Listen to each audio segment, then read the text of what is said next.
Think fast, run fast. Think fast, run fast. As Penn State will go for the Thunder on Thon Day for the kids, as the blue and white will honor the 1982 national championship team at halftime against Central Michigan Chippewas, as we're about 5 minutes away from kickoff on the Big Ten Network from right here in Happy Valley at Beaver Stadium. Thank you for tuning in and listening to my College Football Central Michigan at Penn State live watch along reactions live right here on YouTube. As always, I'm your host, Encyclopedia Sports, Cool Hand Luke 96. Be sure to like, follow, and subscribe on social media. Links in the description below. That thumbs up button. Share, hashtag college football, hashtag Central Michigan, hashtag Penn State. Chat questions and comments, super chat, super stickers, super likes, and super thanks. Always greatly appreciated as well.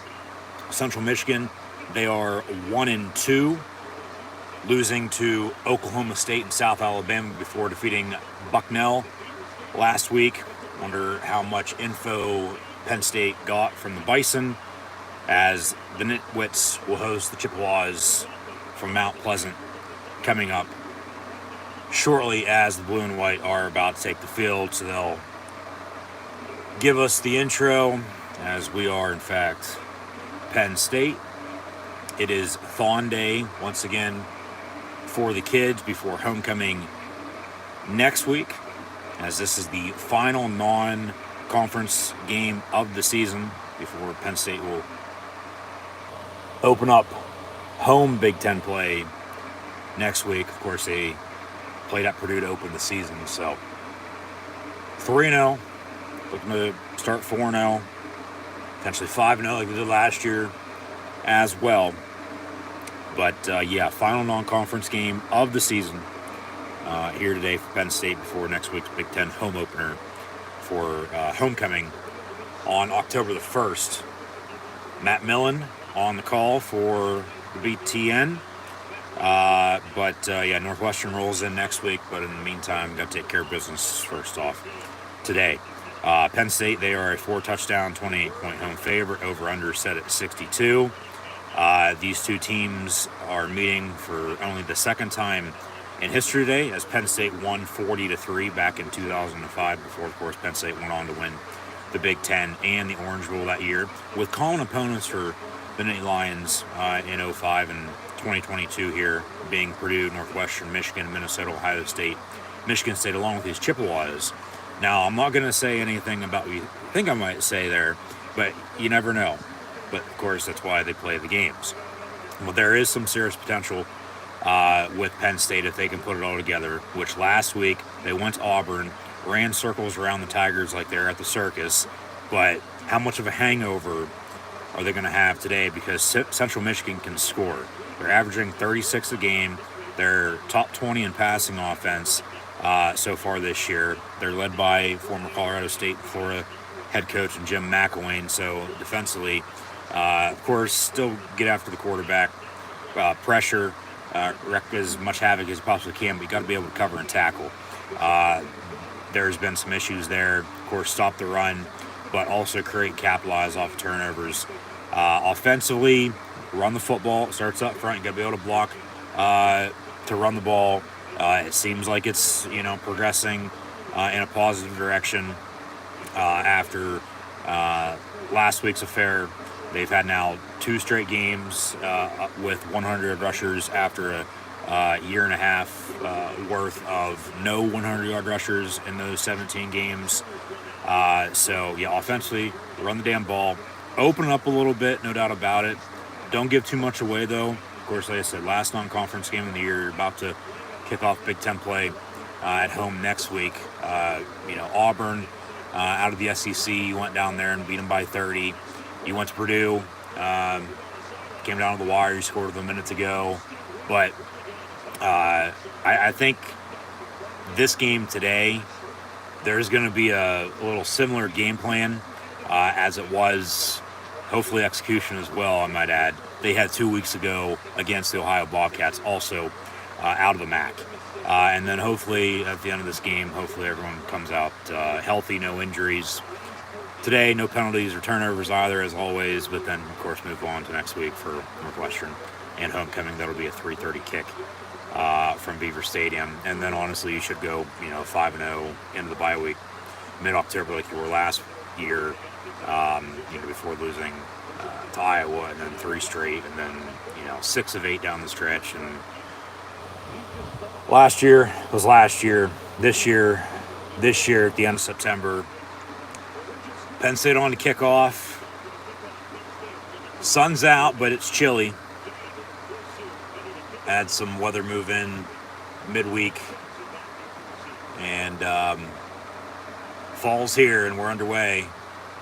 Penn State kicks off right to left. Central Michigan on the return from the 4. Left to right across television screen, ready on auto dial. And they bring them down to the 22-yard line. So it'll be 1st and 10.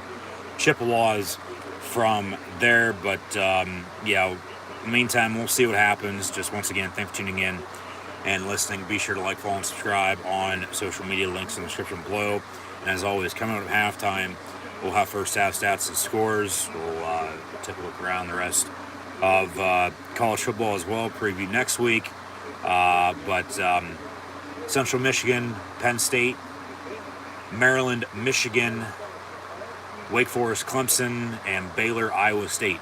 The 4 games we currently have on as they hand off 1st and 10 for about a yard or so.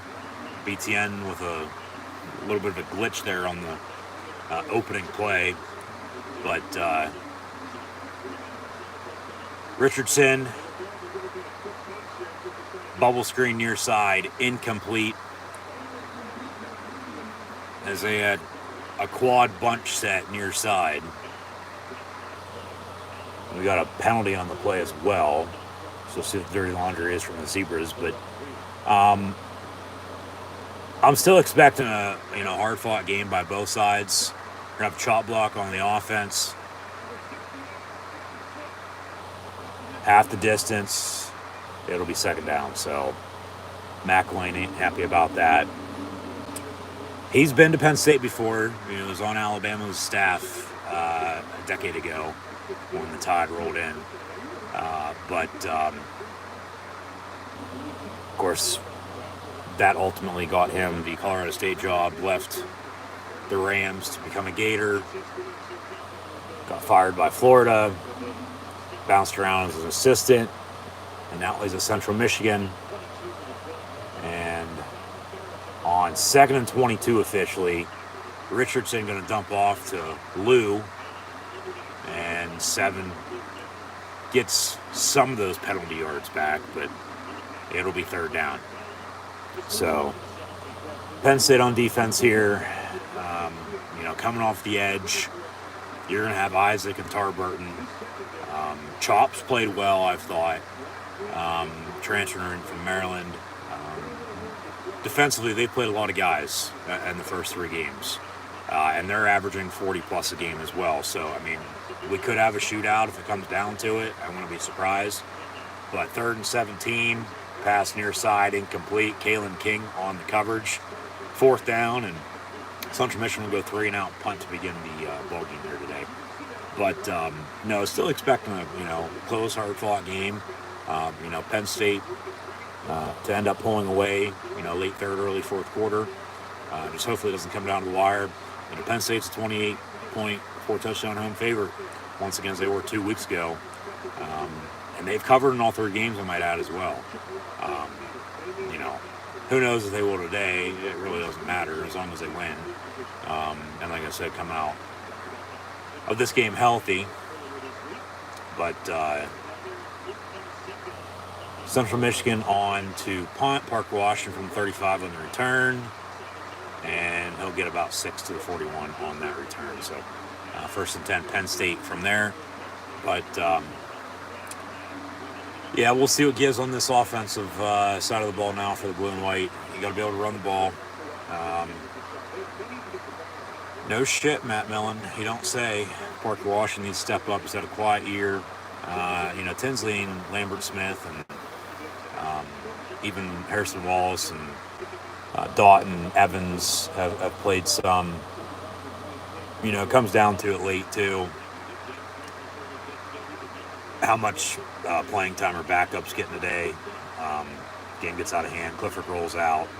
Parker Washington, 1st down, Penn State, out past the 40, inside the 35, down to 32. So already setting up shop in Central Michigan territory here. And offensive line hasn't looked bad. They've been able to, finally run the football, it seems like I said.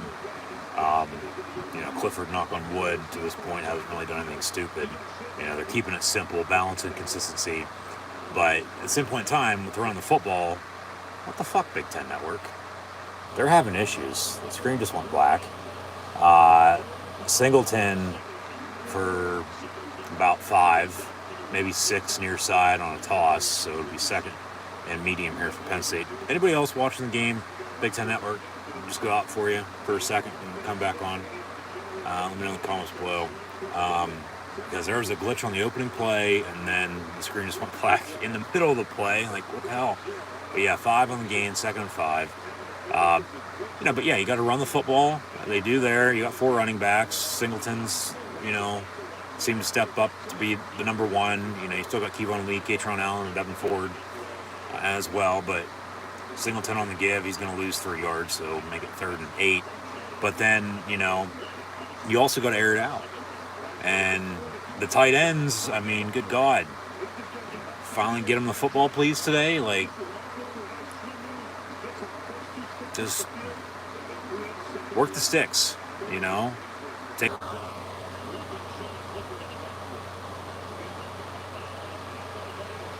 So 3rd and 8, they finally go to the tight ends. Bretton Strange on the reception and a Penn State 1st down. Sorry for the technical difficulty. Maybe this is on my end for whatever reason. Shouldn't be for the TV at least. But, technology, it's good unless it sucks when it needs to be good. So we'll move on. Hopefully we don't have any problems by any means. But once again, thanks for tuning in and listening. 1st and 10, Penn State from the 15 out of the pistol. And hand off to Singleton. And to the 9 he goes, so a good 6-yard gain up the middle. Talk about that 5-6 yard, average run. Let's keep it going. Officially 7, 2nd and 3.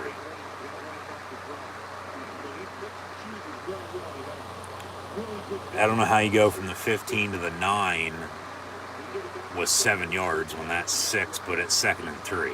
10:40 and counting the play in the opening quarter. Out of the guns, the big red dog. And he'll hand off to Jolly St. Nick. And he'll get a yard, make it 3rd and 2. Or maybe they say 3rd and 3 because they don't know how to do math on the previous play.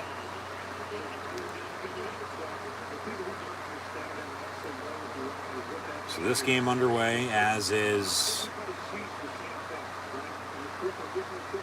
now all these other ones that I am watching, as mentioned.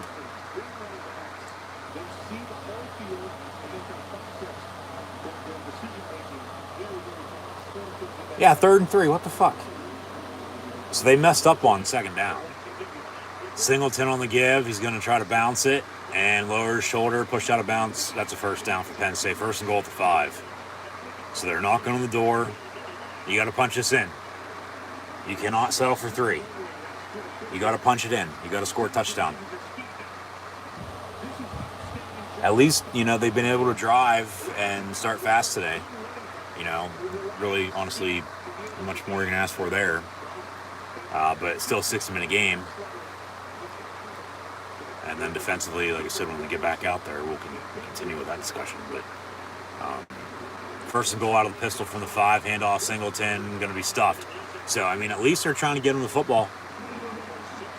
Right now, though, you have gone to your tight end once on this drive, Brenton Strange. Theo Johnson's invisible at this point. Has barely played whatsoever this year. For whatever reasons. So, okay, you play with who's out there. Get him the ball, though, of course. Maybe go to your tight end here. They'll probably go to either one of the 3 receivers, I'd have to guess, with P-Dub, Tinsley, or Keandre. Over the middle, caught. There's Mitchell Tinsley on the reception, and a touchdown, Penn State. We are 6-0, pending the upcoming extra point by Jake Pinniger. And with 8:42 to play in the opening quarter, they strike first and take an early home lead against the Chippewas. I don't know necessarily if it's going to be as big of a rout as it was last 2 times these 2 teams met by any means or not. But we'll see what gives. Of course, no doubt about it, I wouldn't mind that, extra point up and good, 7-0 Nittany Lions. But, yeah, Tinsley's had, other than last week, touchdown catch in every game so far this year. Transfer from Western Kentucky.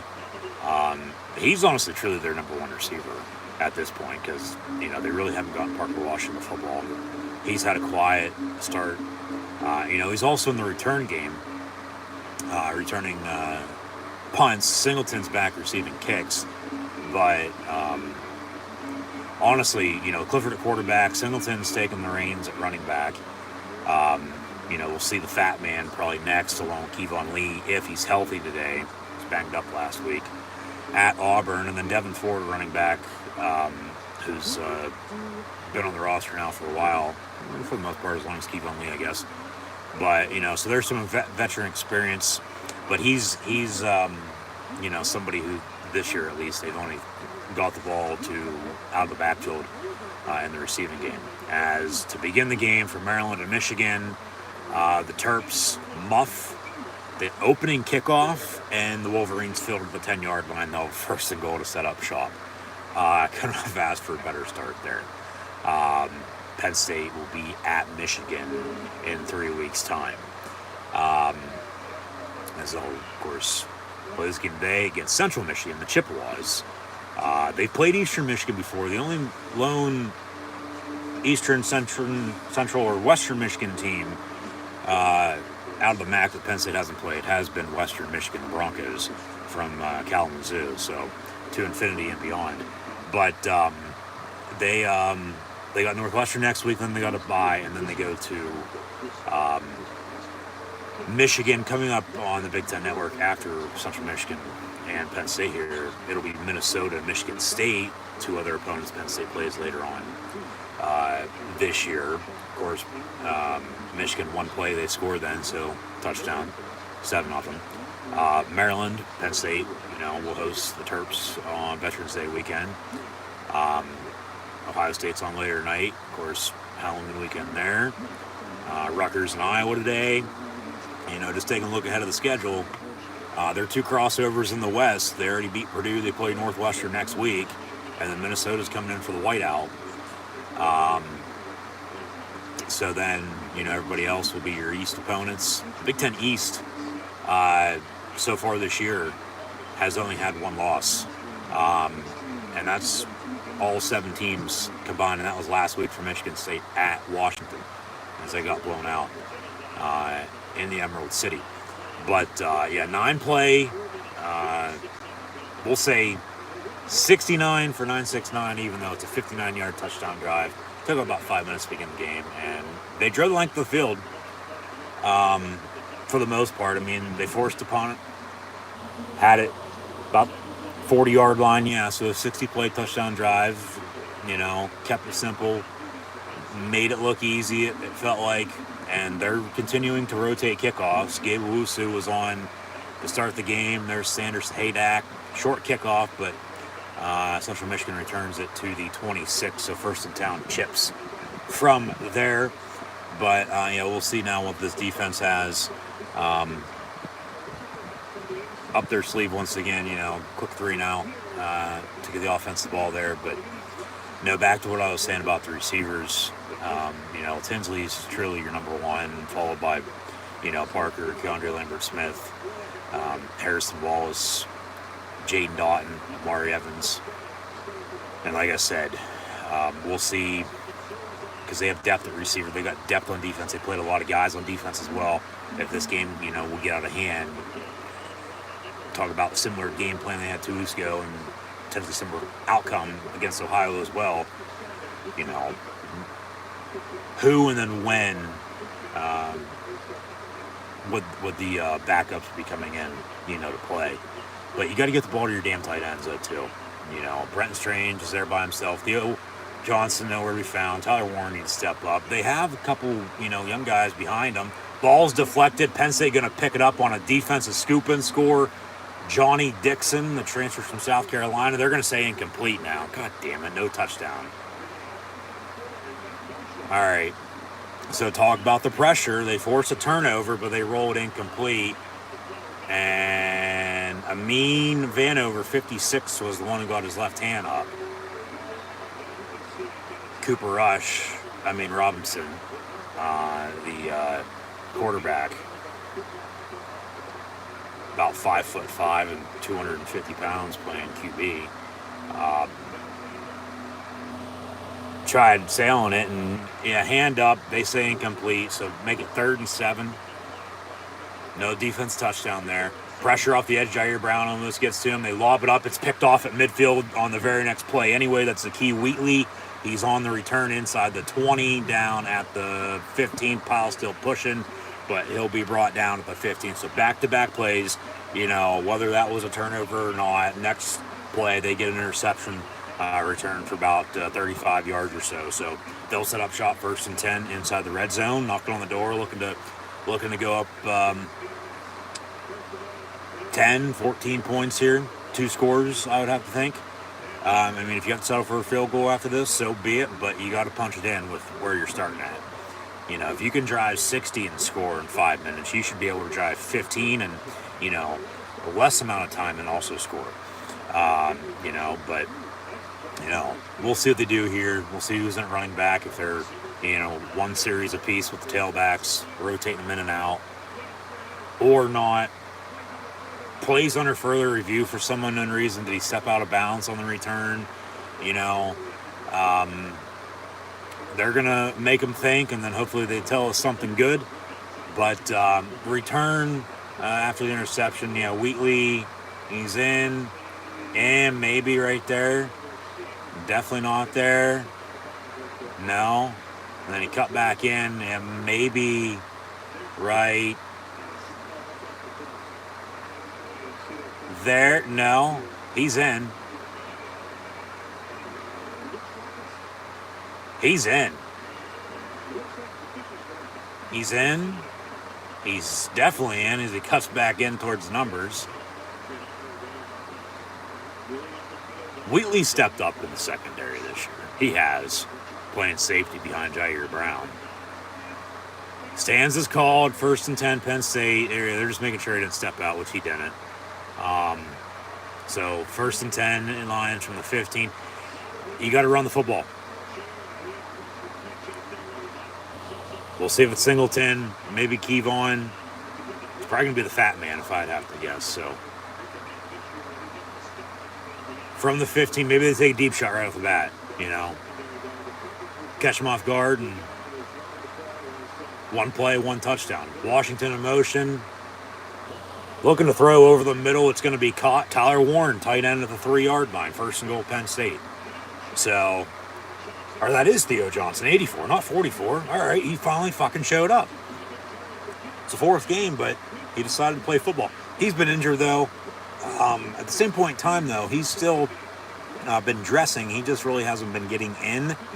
They've been holding him back to an extent. And, like last week, he played one play, and it was a penalty, I think, if I'm not mistaken.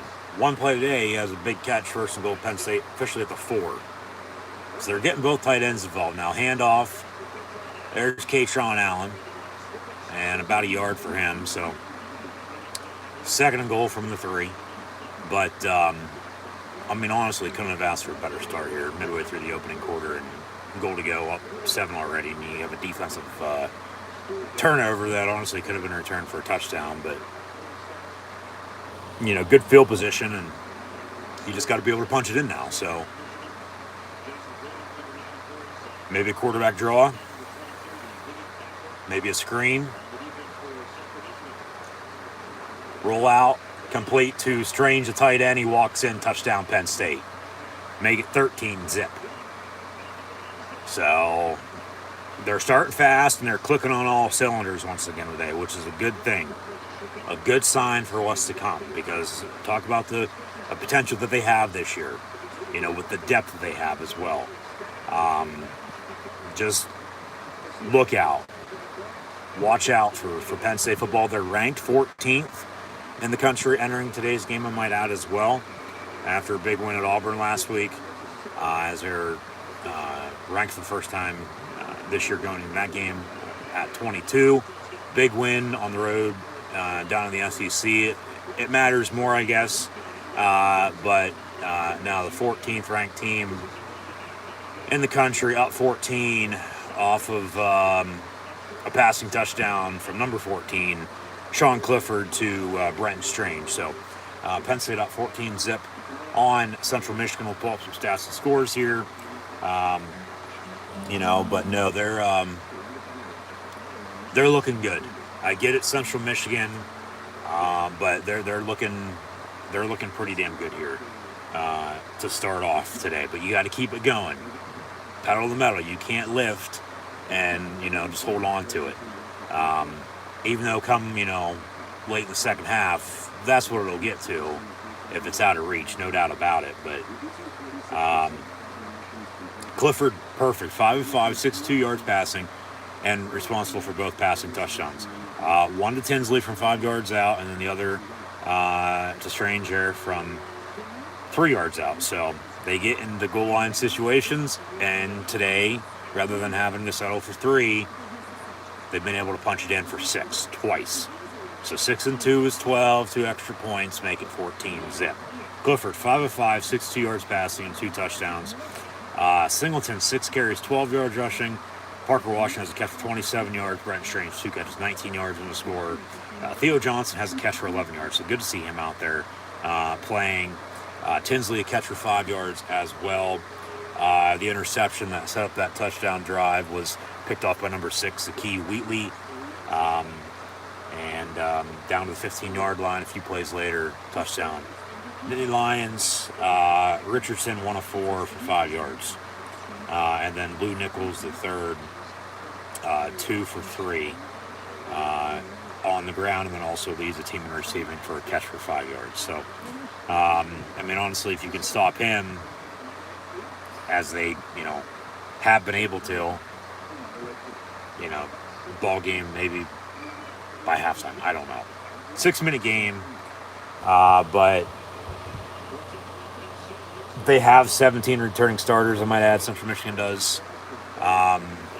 So Clifford now 1 away from tying and 2 away from surpassing Trace McSorley for career passing touchdowns all time in Penn State football history. He currently sits at everybody's favorite number of 69 passing touchdowns in his Penn State career in his 6th year, being the starter for 4 of those years from 2019 on. So we come back from break, they kick off, we'll go to commercial again. So we'll get back to the action momentarily, but it'll be 1st and 10 Central Michigan, down 14. It's 14-0 Penn State here, midway through the opening quarter. So, defensively, like I was saying about the ends, good to see Adisa Isaac back. Tarburton, he's still there too, playing pretty good. Chop stepped up. He's been playing, I would have to think, the best of any of the 4 defensive ends that have, played, including DDS. Him, along with, of course, Drew and Singleton, probably the 3 most highly touted Penn State true freshmen to play in quite a while. Maybe you got to go back to that 05 season, when you had 4 of them, with Derek Williams, Justin King, along with Deion Butler and Jordan Norwood. And then, of course, the common opponent, you also played Central Michigan that year, too, like I said, along with everybody else that will play in the Big Ten as well. But, somebody who stepped up, another true freshman, it's number 11. It must be something about the number 11 for Penn State. You go from LeVar to Micah, and now Abdul the Carter. He's played well at linebacker, stepping up alongside Curtis Jacobs as we see the Big Ten commercial.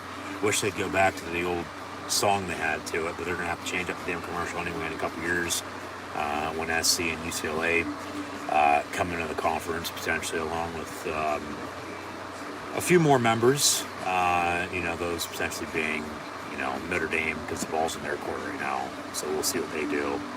But then you got to go out west, Stanford, Oregon, Washington, Utah, to name a few. Maybe you get somebody from nearby the Big Ten area as well, as they actually show us some highlights. Speaking of the devil, I swear to fucking God, I'm bugged. Talk about Abdul Carter. They show highlights of LeVar Arrington and Michael Parsons. But he stepped up at linebacker alongside Jacobs. Big hit up the middle by him, too. And pass going to be caught for, let's see where they spotted at. It'll be 2nd and short here. But 2nd and 4 officially from the 31. So Muster, of course, still in the middle. Beeman, Ellies, Vanover had the bat down. Izzard's still there. Big tackle. Carter and King, there's a flag on the play, but, you got Jacobs. Of course, you still have Sutherland, but Carter stepped up. Okay, 33 denied Dennis Sutton offside. 5 yards on that 1st down. I don't know about that by any means, but boom. Yeah. So your 3 backers are Jacobs, Carter, and then, King, Sutherland. I mean, Elston's playing middle backer too. You can't forget about him. He stepped up as well. So 1st and 10 after the penalty. It might be a hold, but they still make the tackle. So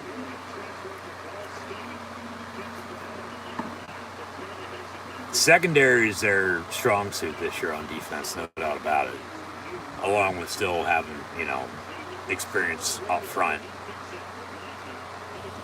in the middle of the D line. But Joey Porter Jr., enough said with who his dad is, Jair Brown. But just pressure in general. Slant over the middle, caught, and then Wilson and Carter on the tackle. Yeah, they're playing a good 4 deep at every position on defense so far this year. Daquan Hardy's had a quiet year. Johnny Dixon stepped up corner as well, but Marquise Wilson on that tackle. Wheatley, like I've said, but just make stops. Get the hell off the field at the end of the day. Get the offense the ball back. Do your job. 3rd and 1, roll out near side. They hit him as he gets rid of it, and it'll be incomplete. Good throw, but he ends up dropping it incomplete. 4th and 1, no punt. So 14-0. Penn State going to get the ball back with 4:30 to play in the opening quarter. Once again, thanks for tuning in and listening. Baylor's up 7-0 on Iowa State. Clemson's up 7-0 on Wake Forest. And Michigan, well, they're beating Maryland as expected. So 4th and 1, watch for a fake, right around midfield. Maybe want to get a spark, but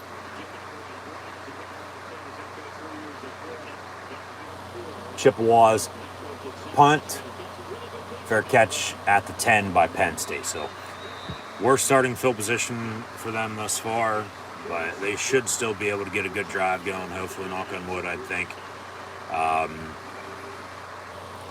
Got to be able to run the football. We saw Singleton and we saw Allen.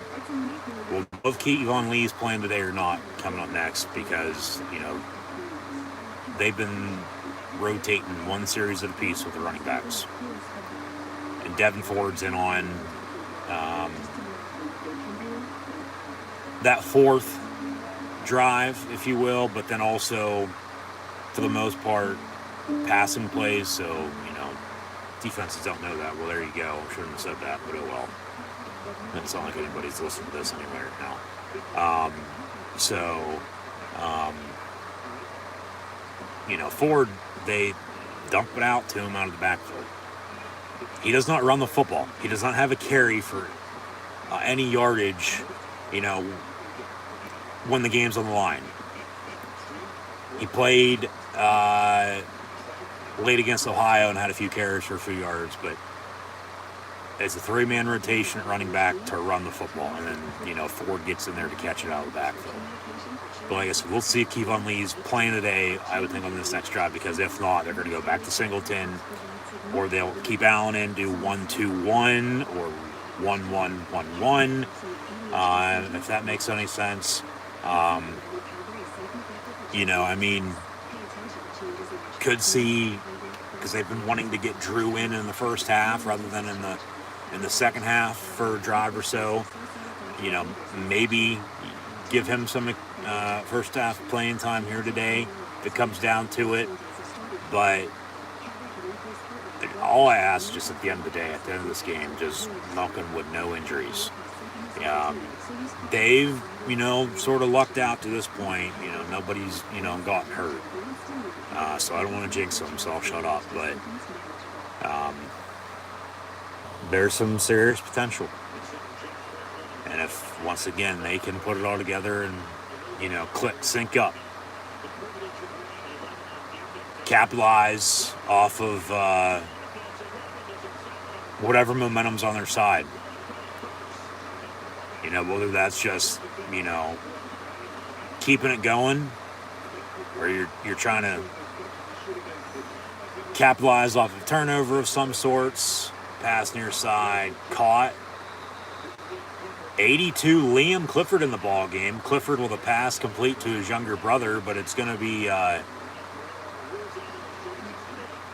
caught and then brought down to the backfield for a loss. It's 2nd and long. So, okay, they're getting him involved in at receiver. Wasn't expecting to see the little red dog today by any means, but here we are. Clifford to Clifford.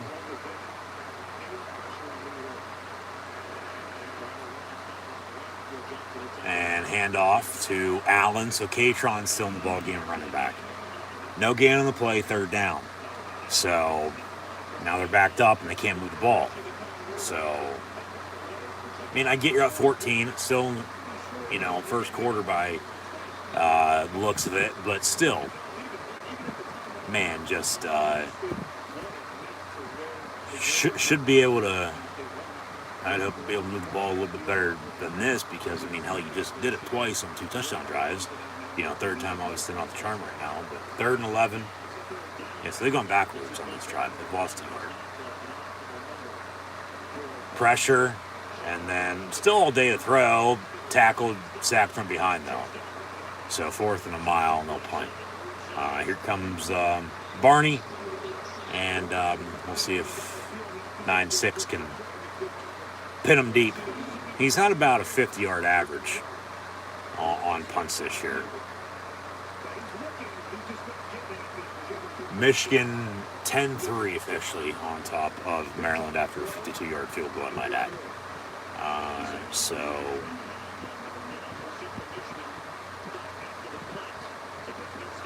two away teams on top, 2 home teams on top here in the first. Barney, I love you, you love me. We'll see if the special teams can be one big happy family. And, well, good punt, good return, and they'll set up shop in Penn State territory on the right side of the 50, 1st and 10 when we come back. So that wasn't a more by any means, but he stepped up a punter. Like I said, Pinniger's, your field goal and extra point kicker, and then they're rotating, Gabe and Sander on kickoffs. So, what the hell? All right. Just a minute ago, we had a commercial break after Penn State touchdown. They come back, and then they go right to commercial break. Again. Penn State punts, we go to break, and then 3 seconds later, we come back. Like, what the hell? Red Capper from Mooresdale needs to get his head on straight. Under 2 to play in the opening quarter. 5-yard pickup there for the Chips. They get 2nd and 5 from about the 40.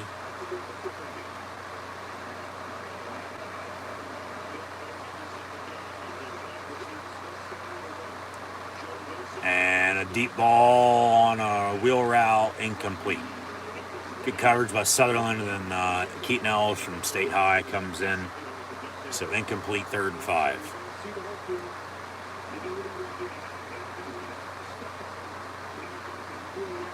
Antonio Brown probably would have made that catch.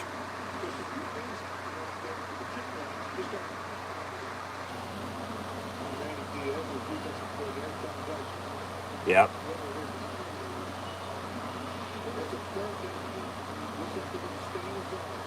So from the 40, yeah.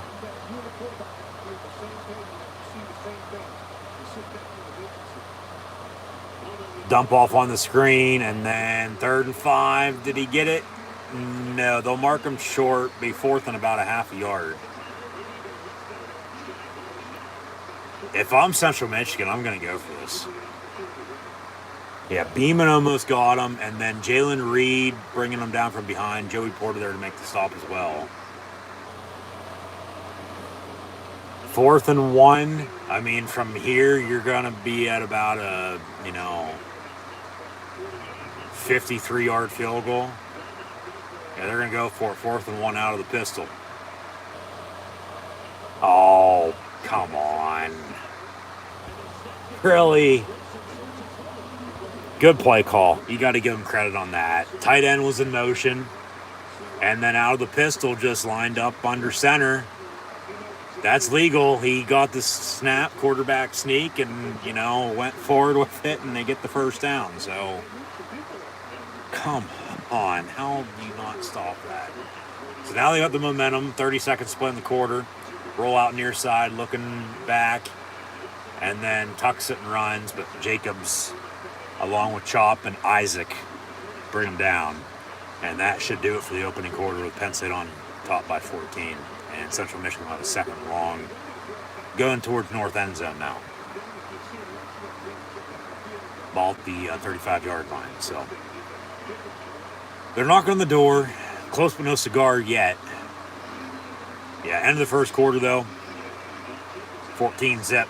Stats really haven't changed, so we'll hold off on those until halftime. But, I mean, okay, first 2 drives on offense, they look good. third one there a minute ago, 3 and out, they punt. Now they're trying to get off the field on defense, something they did, well on the, first 2 drives, but it's still early, it's got that balance to it now. It's starting to switch. But at least you have a lead. At least, you're not tied at 0 here or, only have a 3, 6, 7, 10, nothing lead. It's 14. You scored with 2 touchdowns. So, with that being said, they're in a good spot, but I think everyone knows as much as I do, including themselves, they could be playing 10 times better than they are. So we'll see what it gives. As always, I'm sure something will. But, 14-0 Penn State at the end of 1 on top of Central Michigan today. Just once again, thanks for tuning in and listening to my College Football Central Michigan at Penn State live watch along reactions live here on YouTube. As always, I'm your host, Encyclopedia Sports, Cohen Luke 96. Be sure to like, follow, and subscribe on social media. Links in the description below. Scroll down and check out Facebook, Twitter, Instagram. Hit the rest subscribe button, notification bell next to it live right here on YouTube. The easiest way to stay up to date is, in fact, on social media. Links in the description. Once again, thumbs up button if you want Penn State to win. Share hashtag college football, hashtag Central Michigan, hashtag Penn State. You can also use the hashtag CMU for Central Michigan University versus PSU, Pennsylvania State University, nestled in the Happy Valley that it is in central Pennsylvania, Mountain Indy. But, be sure to like, follow, and subscribe on social media. Thumbs up button, share. Using those hashtags as mentioned, and chat questions and comments, super chat, super stickers, super likes, and super thanks. Always greatly appreciated. And we'll go back to the action momentarily with I believe, 2nd and 10 for Central Michigan to begin the second quarter, down 14 at Penn State. Second ever meeting between the Chips and the Nitwits today. It was 40-3 back in 2005. After Penn State defeated South Florida and Cincinnati with Jim Leavitt and Mark D'Antonio as the Bulls and Bearcats' respective head coaches. Brian Kelly, former Cincinnati, Notre Dame, and now LSU head coach, was the head coach at Central Michigan the last 2 times these teams met. So, tidbit of history there for you if you do not know, let alone care. But 2nd and 10 officially to begin the quarter. From the 35. And 5 yards to the 30. Bounced it on a spin. He might be hurt. But they get about 8 and be 2nd and short.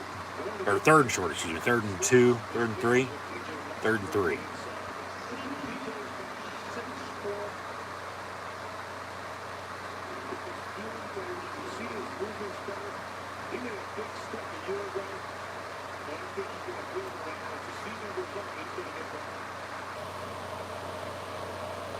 Make it 3rd and 3 from the 27. Handoff Lou. And Nichols down to 9. 1st and goal. Come on, you got to stop the run. Ben Hogan as well must have came back from the dead to play football for Central Michigan today too, by the way. But like I said, they can score points. They played the same Thursday night Penn State did September the 1st, almost a month ago now, when they played at Oklahoma State. Of course, Penn State beat Purdue that night by 4, 35-31. They're getting blown out, and then Oklahoma State put backups in, and then they came back. And Oklahoma State had to put their starters back in and just hold on to win. So if that ain't saying anything, I don't know what is then at that point. They can score points. They're averaging 36. And they beat Bucknell last week for their first win, 41-0. 2nd and goal, roll out, pass, batted down by Joey Porter. Good defensive play. Read the ball the whole way and batted it down incomplete. As there's the S zone and then the Thon logo to its left for Thon Day today. Talk about the 2022 season, 2022 team. Talk about 05 a little bit. As mentioned, coming at halftime, they're going to honor the 1982 National Championship team as well. So we'll get into that. Then, along with, of course, adding in some first half stats and scores, we'll take a look around college football and previewing next week as well. But big 3rd and goal for the Penn State defense here. 3rd and goal, Central Michigan from the 8. They'll call timeout, play clock winding down. So they'll burn one with 13:27 to play in the half. And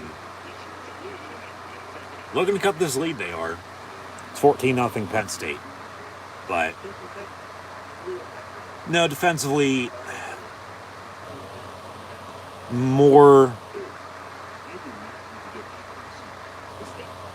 pressure, more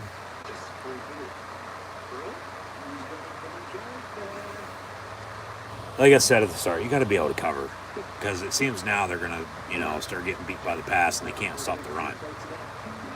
But they've done, more good than bad. First 3 games. I mean, last week it was close early. Of course, they pulled away.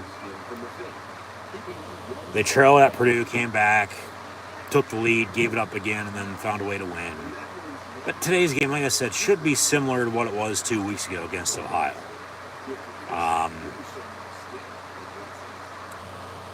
Talk about the action.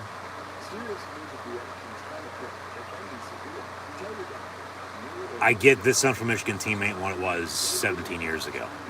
Okay, and you're only meeting before. But Franklin, I might add, all right, coached at Vanderbilt. SEC East. Jim McElwain. Florida. Also in the SEC East.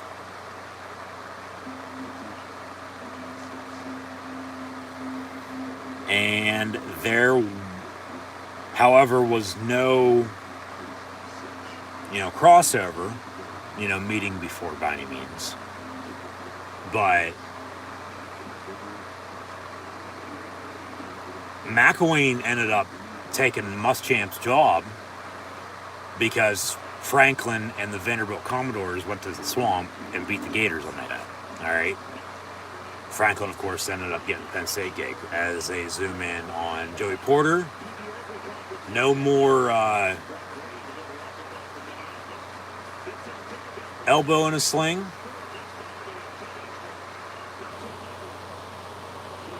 So he's in attendance.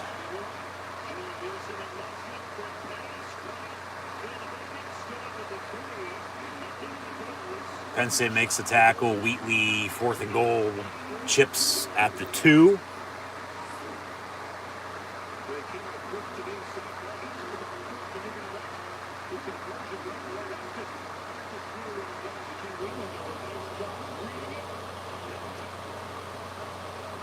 They're going to go for this? Yeah, they're going to go for it. 4th and goal, Central Michigan. You got to get a stop. I mean, you might call timeout. You got trips and a bunch near side out of the pistol. Motion man. 4th and goal, Central Michigan. They'll pass. Dump off on a screen. He catches it and walks in. Touchdown. Good God. Come on.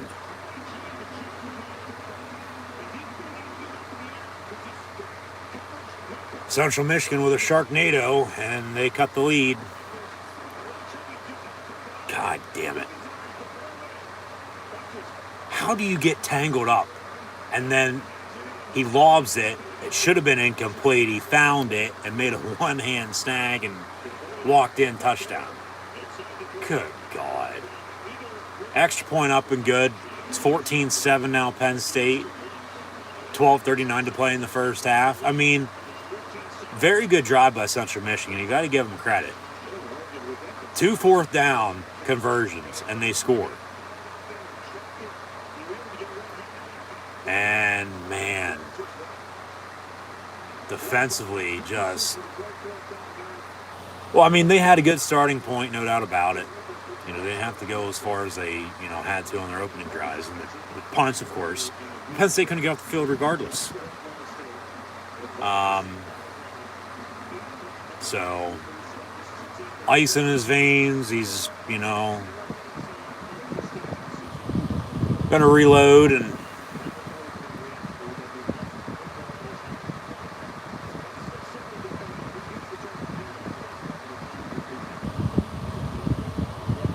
that's just a tough, frustrating drive for Penn State's defense there. They're keeping them off balance, no doubt about it. They're keeping them on their heels, and rightfully so. I mean, work in your favor, you know, as Penn State's going to return from the goal line. Singleton to the 19 on the return, first 10 Penn State from there. But we're going to have an update in the meantime. Maryland just tied it up 10. Michigan get the ball back. Baylor up 10-7 on Iowa State as well. And then Clemson's at Wake Forest. The only other key game on right now is down in Dallas with TCU and SMU. And we'll get into everything else still to come later on. But 1st and 10 Penn State, roll out near side. Over the middle, caught. Harrison Wallace the third from Sweet Home, Alabama, where Penn State went last week and beat Auburn. He gets a big first down reception out past the 40. 1st and 10, they'll move the sticks. Yeah, just simple cross over the middle. Bottom from Parker to, you know, keep the defender that way. Strange took him deep, and then he came over the middle, was wide ass open, and fished at the 45-yard line, 1st and 10. Yeah, 26-yard reception. Parker Washington motion near side. You could have also had somebody go deep on that play. Even a dump off on the screen, they'll hand off here. Nick Singleton trying to balance it. I mean, I get trying to make a play out of it, but hit the damn fucking hole. Go north-south. Quit this east-west shit. Good God. Look like the fucking Pittsburgh Steelers out there.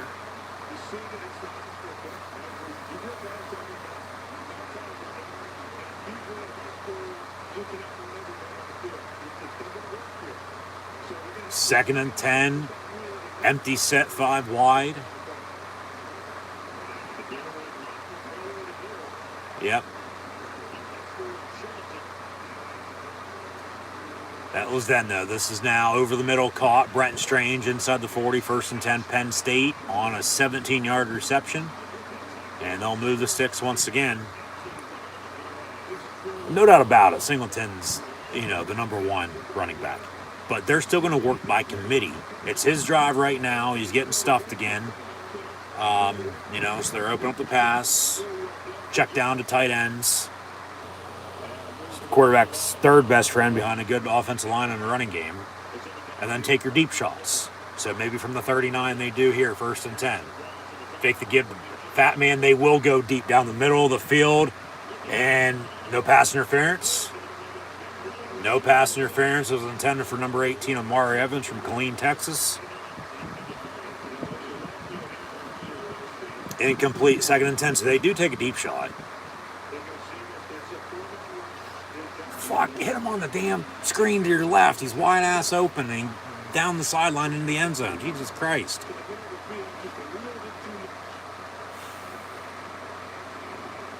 I'm surprised they didn't throw a flag on that, though. For a defensive holder, DPI, but probably get no call. Incomplete, 2nd and 10. Toss near side. Good block. And Allen gets to the 33. So 3rd and 4, make it. 3rd and 5. He's going to try to buzz his way for a first down. 3rd and 4 officially.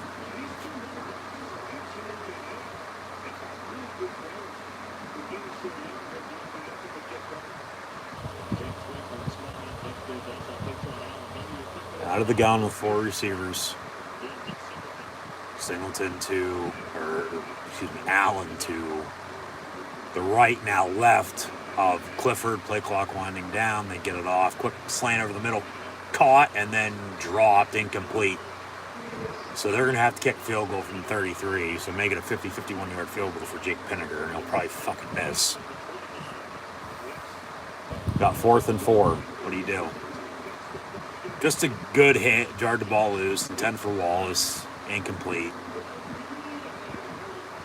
They're going to kick it. They're going to go for it on 4th and 4 because they're right on the outside of Pinninger's field goal range. Trips, top of your screen. Left to right here, 9:49 to play in the half, 14-7 Penn State.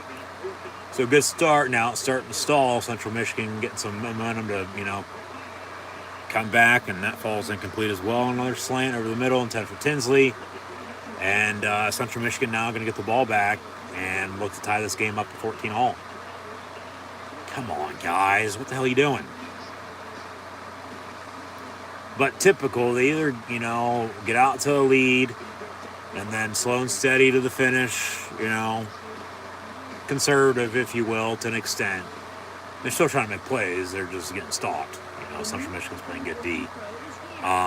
Or they're down, and then they, are trying to come back, and then sometimes it's, not enough because time's going to run out on them. But,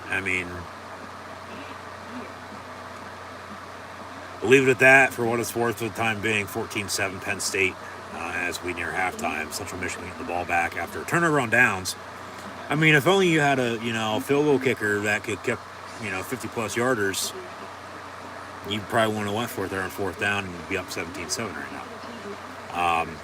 That's what sucks with losing Jordan Stout to the NFL, who kicked and punted for Penn State, I might add.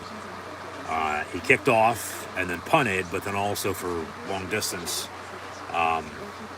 field goals. Anything Penninger couldn't kick, he would, and 9 times out of 10 he'd make it. Penninger, though, his long is like from 45, 48 yards. Nothing more. So, at least they decided to go for it, I guess. Because if you miss it, you're still giving them the ball back from the same spot. If you go for it, don't get it, which, exactly happened anyway. So,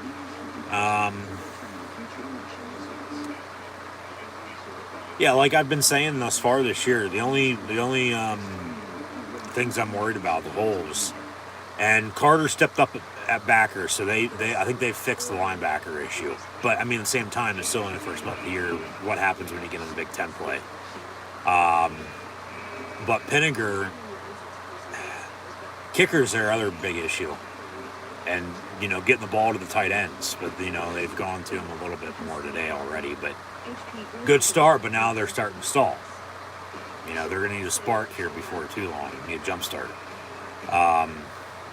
And it starts up front. You got to be able to run the fucking football. They're stopping Singleton. He ain't shit today. I don't care if he's running for 5,000 yards against Auburn.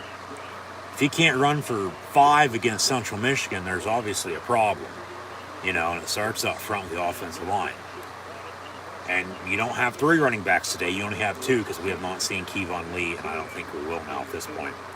He's out, it looks like. And Devin Ford ain't going to be getting it. They'll, give him the ball out of the backfield in the receiving game, as they have. But, and then defensively, they just give him an 8-yard gain. So make it 2nd and 2. Like, somebody's going to have to step the hell up on defense now. Question is, who's it going to be? That play, as Nichols gets the give. Nick Tarburton, 46 on the tackle.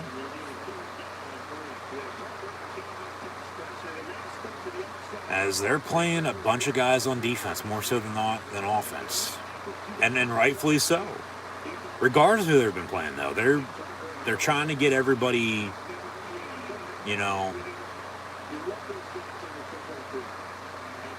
adjusted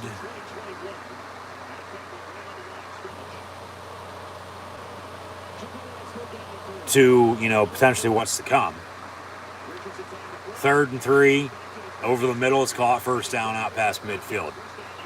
Adequate would probably be the right word. But,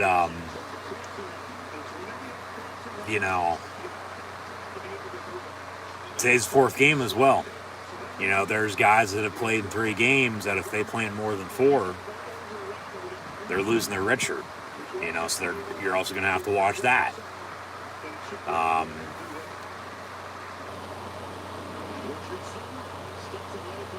Step up, maybe a hold. He trips and, falls and only hits a couple, but second down. So,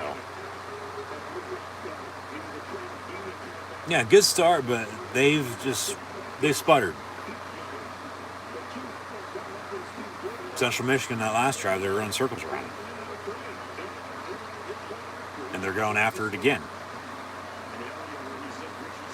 So you got to get some stops. 2nd and 8, handoff up the middle, and Penn State going to make the tackle after another, guess what, first down run by Central Michigan.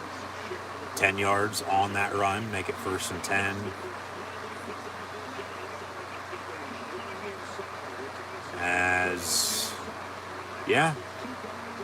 Right up the middle, down the throat, hit the hole. Central Michigan normally has some good offensive linemen. And hell, they had Eric Fisher at number 1 overall in the draft a decade ago. So, that's over the middle of the complete, probably a flag. No? Surprised they didn't throw a flag on that.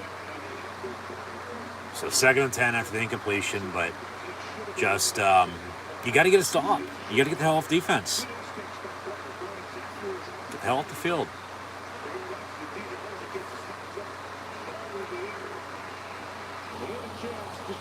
It would have been caught on the slant. Joey Porter on the coverage, but Carter got his hand up and knocked it down. Incomplete. So 2nd and 10. Back at the 34. Pass near side. Caught. First down, Central Michigan. And Jalen Reed going to end up bring him down, but he gets drugged to the 14. So 1st and 10, Penn State, or Central Michigan from there.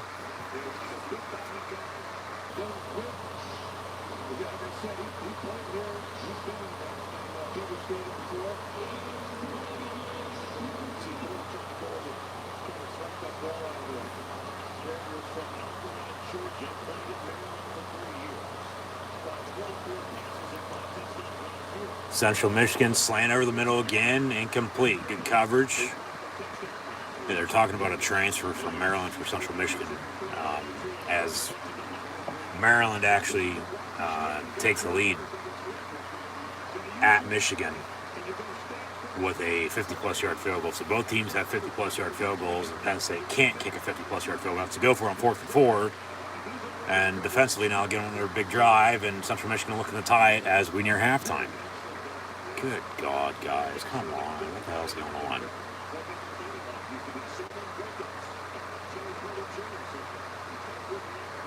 And look at those total yards. Talk about balance. It's even. Slant over the middle. Caught. Touchdown, Central Michigan. And they're an extra point away from tying the game up at 14. Sutherland on the coverage.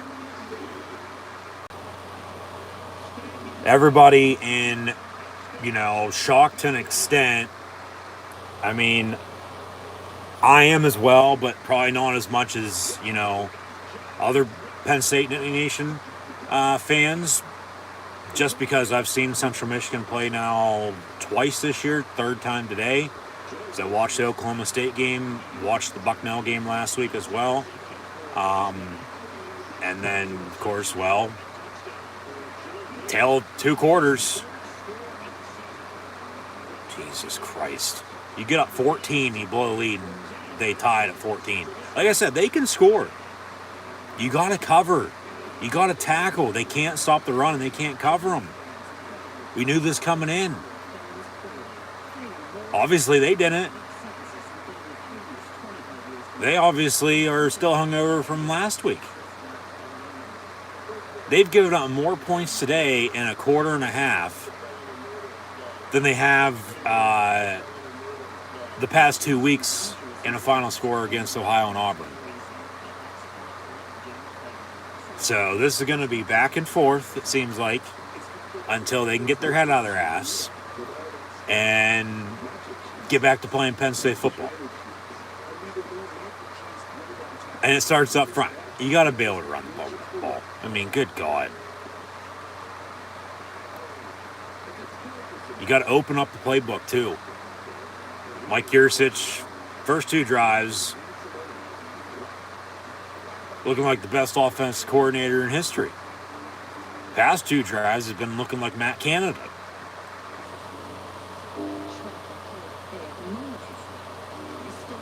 You got to run the ball, which they're trying to, but they can't because they're getting stuffed.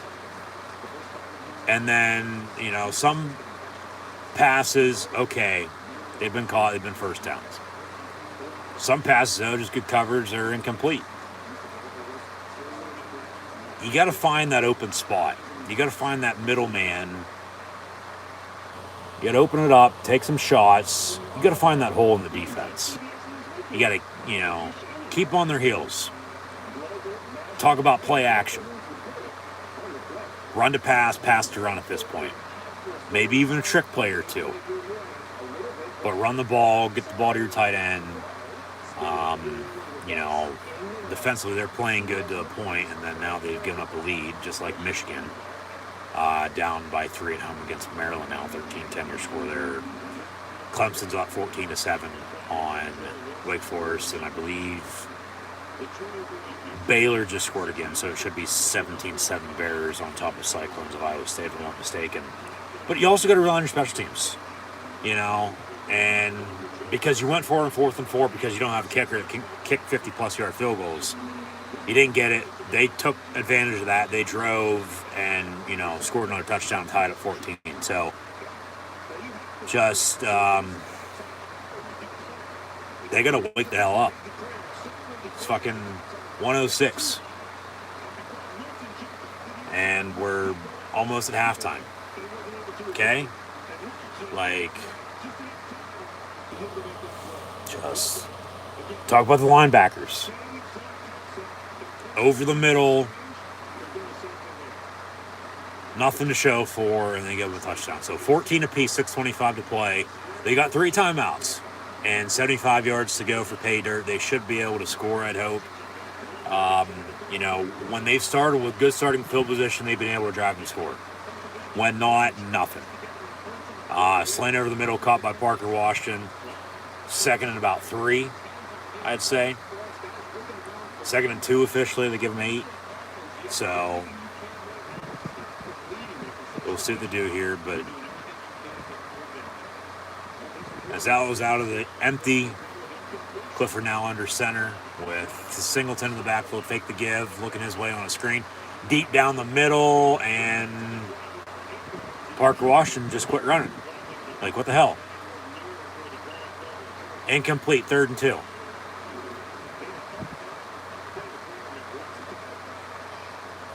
And they got a personal foul roughing the passer, 15 yards, automatic first down. So, all right, take that, but good God. You got to execute. You went deep, you got to execute it. And yeah, they hit him late for sure. So 15 yards, an automatic first down as mentioned.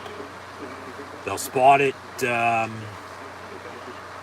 midfield, 48-yard line. 1st and 10. Toss, and then back near side, Singleton. You toss fucking left, and then you stuttered and decided to run right. I get you're waiting for the hole to open up. You want to go one way or the other. But when the play's designed to go one way and then there's, a block and space, don't you think even though with vision you'd want to go that way? Good God. 2nd and 9 from the 49. Trips top your screen. Where's Kendall Lambert Smith at? He is lined up bottom of your screen by himself, but batted down, incomplete, 3rd and 9. Might need some headache pills here before too long.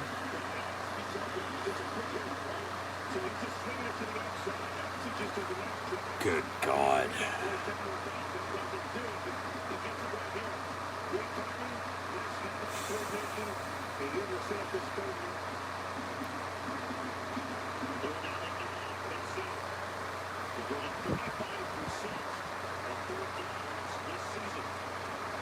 So 3rd and 9 from the 49. Roll out near side for Clifford, gets rid of it, and incomplete. Washington and Tinsley in motion, or in the air, excuse me. as Ford went in motion to begin the play, but they don't go to him. And now they'll punt again for the third straight drive. Or go give the ball back for the third straight drive, I should say, because they punted, went for it, didn't get it, turned and run downs, they'll punt again. Wide open at the fucking 35-yard lines, Keandre Lambert-Smith, give him the damn football. He was also coming over the middle. Now at least Barney can pin him deep here. Nothing, a yard. Pin him deep, make him drive. It'll go down, out of bounds, at the 1-yard line. Officially at the 2, they say. 1st and 10, Central Michigan from there. So defensively now, they need a big stop, and student section to the back.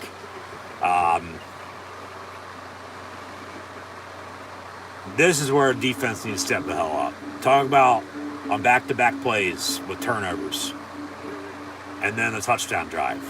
But since then, punt, turnaround downs, punt for the Penn State offense. Whereas on the punt, first punt at least, because they just punted again, the punt and turnaround downs, guess what Central Michigan did? They went and drove and scored twice and tied this game up at 14. So that's where we stand at 14 apiece. And man, just until this defense gets some stops, gives the offense, a reason to make some plays, it seems like we're just going to be stuck in, wherever the hell we are. Penn State will get the ball to begin the third quarter, I might add. But,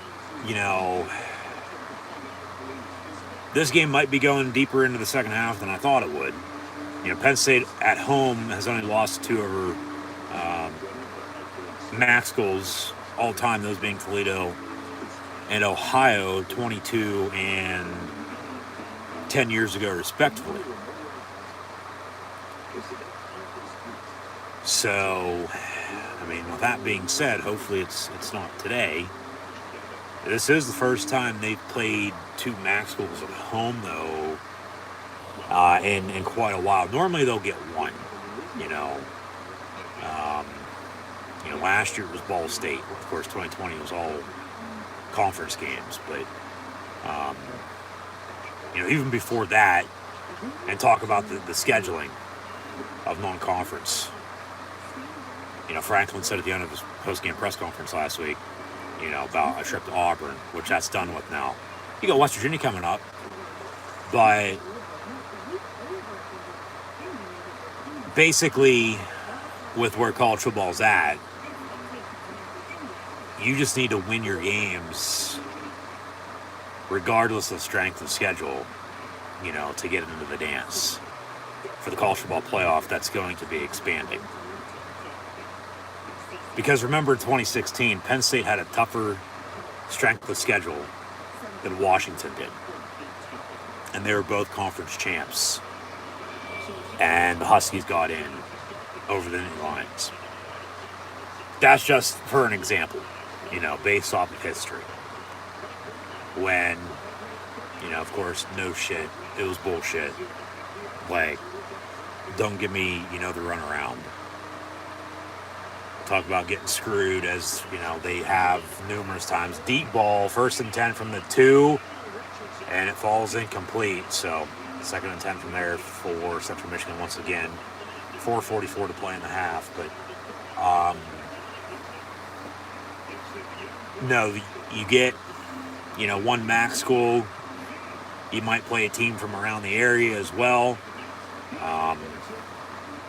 Recently they've stepped it up with, bigger non-conference opponents, and rightfully so. But today's the last for the rest of the year until bowl season. And even at that point, you're going to be playing a good team of the so-called, in quotes, tune-up game, if you will. But this ain't no fucking tune-up game because you're tied at 14. Against Central Michigan, who I had stated earlier, they can score. And you've allowed them to score and come back and tie this game up. So, 3rd and 7, you got to get the hell off the field. But, if you can, because of your punt, you pinned them deep. You forced a quick 3 and out. Hopefully you get the ball back with good starting field position. And then maybe, you do something before halftime. You get the ball back to begin the third quarter. And then take it from there. Still one play, one drive, one game at a time. Got a false start. 5 yards, back them up 3rd and 12. Will be half the distance. So from the 2.5, be 3rd and long for Central Michigan. How about a safety? Had one of those against Ohio as well 2 weeks ago. Talk about, the similarity with the two games, like I said earlier as well. So 4 minutes on the dot to play in the half. 3rd and 10 officially from the 2.5. And they'll work out of the gun. You got to bring pressure, but you can't give up a big play.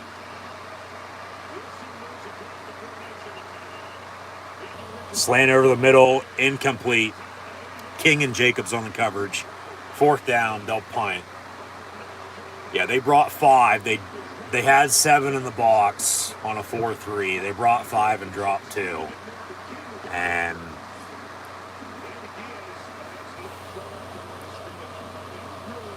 just good coverage. And they'll punt. I mean, good pass. He put it right where only his receiver, could have made the catch. But King on the bat down and incomplete. 4th and 10. Maybe a blocked punt. But Parker Washington back deep to receive. Maybe, hell, even a punt return.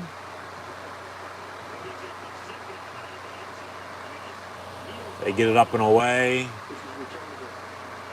And from the 48 on the return, Parker Washington going to break a tackle. He's going to cut across field. No penalties, please. No. He's got a block and will be pushed out around the 30. So a good 18, 20-yard return. You got 3 timeouts, 3:36 to play in the half, and, 30, 35 yards to go. You should be able to punch us in for 6. Let alone kick a fucking field goal. You're already in field goal range, for God's sakes. Okay? So don't turn it over by any means. Whether that's a turnover or another turn of rundowns, you go for it. If you get out of field goal range, and you got to go for it again because you don't have the kick long enough, or you have to punt for whatever reason. I'll take a field goal if you have to settle for it, but you got to punch this in. 3 timeouts, 3:36 to play, and you're starting at the 34-yard line, for God's sakes. Score a touchdown, please. 1st and 10, Penn State, Washington in motion.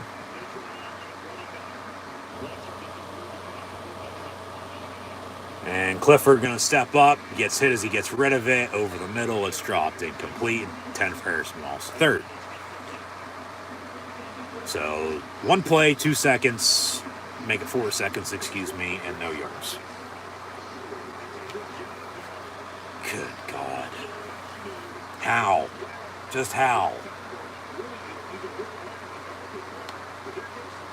And Katron Allen's still in the ball getting run back.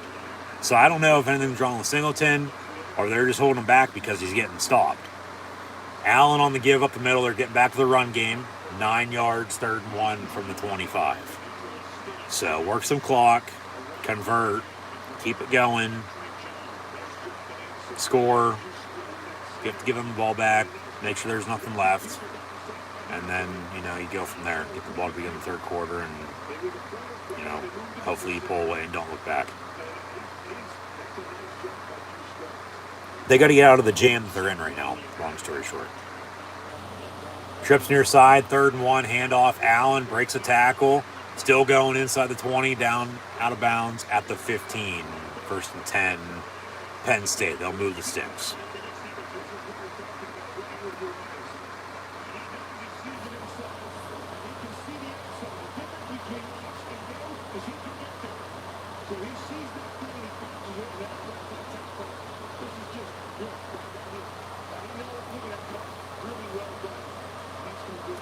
From the 15, 1st and 10.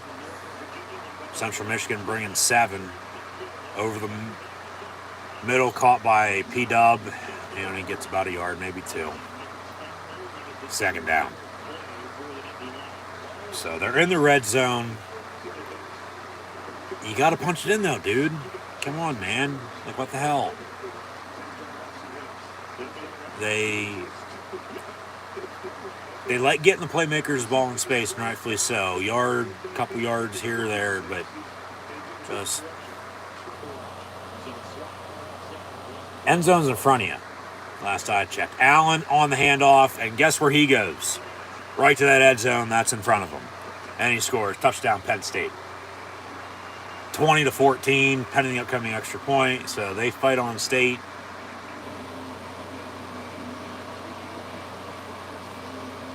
But, all right. I'll take it. Like I always say, it starts up front. And he cut back. And green grass in front of him, and into the end zone, touchdown, Nittany Lions. So 20-14, Pinniger for the extra point. Kicks up and good, make it 21-14. Problem is, third time might be a charm for Central Michigan on this next drive. Because,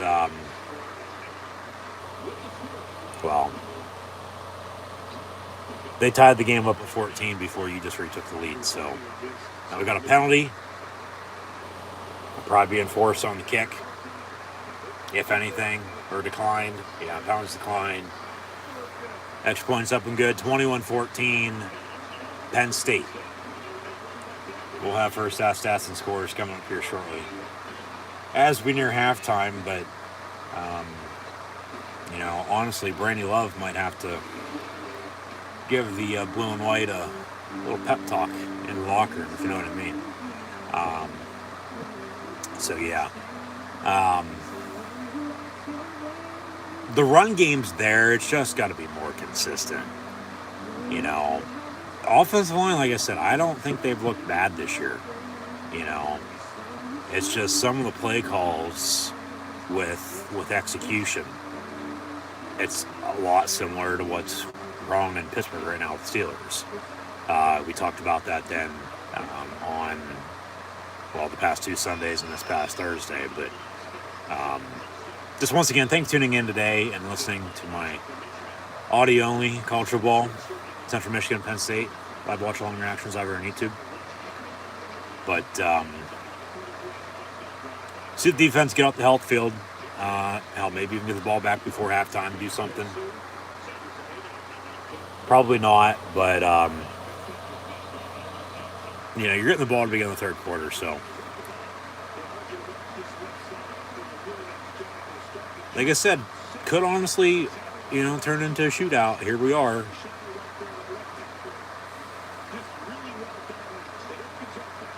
They're just, starting slow today. They're a little hungover from last week, and they're probably looking ahead to next week.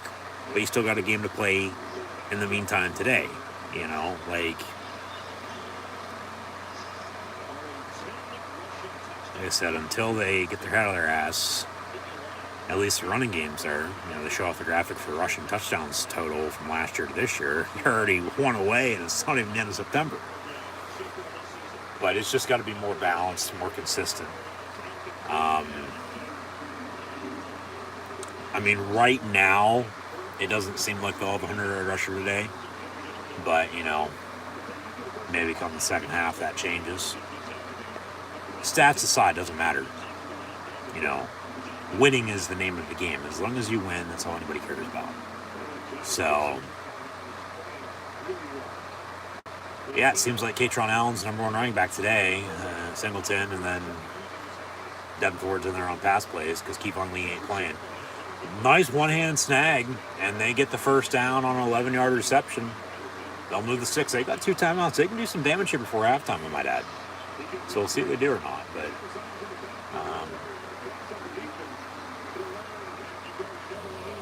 shoelace tackle from behind by Elsden, I do believe, if I'm not mistaken. 1st and 10, Central Michigan. And they throw it away out of bounds, incomplete.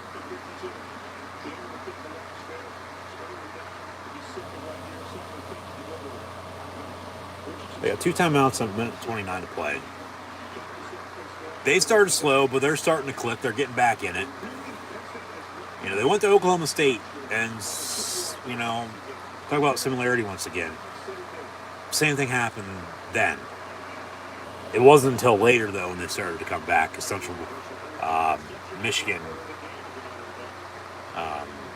as Oklahoma State put in their backups, it wasn't until then they, came back and made it a game that Oklahoma State had to put their starters back in.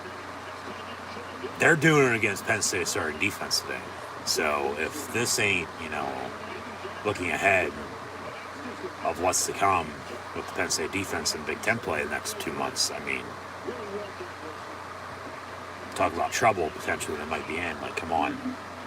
So, yeah. Incomplete on the slant. 2nd and 10.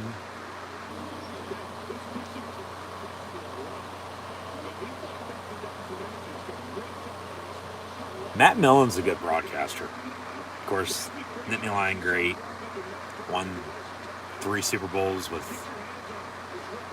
3 different teams.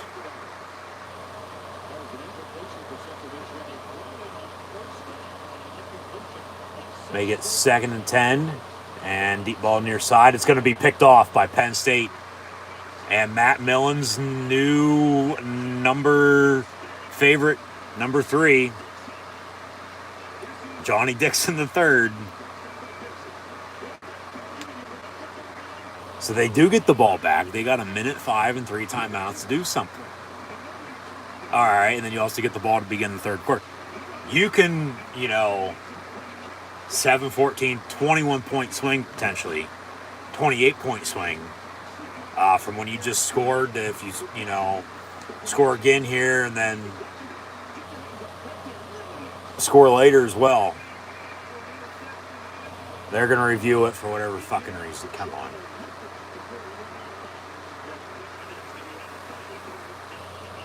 Looked like a catch to me, and an interception. More of an offensive hold. He caught it for sure. That's 2 picks by this Penn State defense today. Yeah, they're going to make us think about it, and hopefully they tell us something good. The question is, did he control possess as he went down out of bounds? 1, that's not the NFL. You don't need 2 in.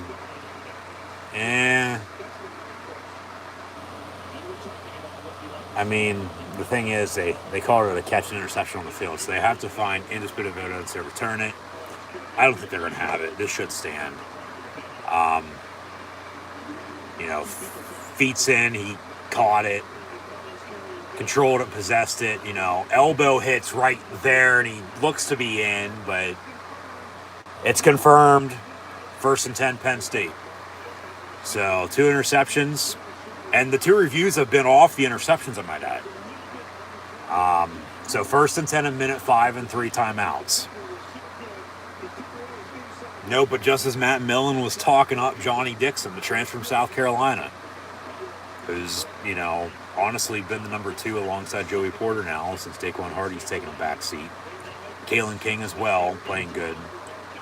Brown and Wheatley, along with Reed and Ellis at safety.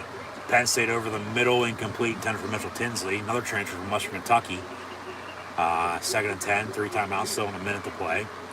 As some of these games are coming to halftime, we'll be there in a second.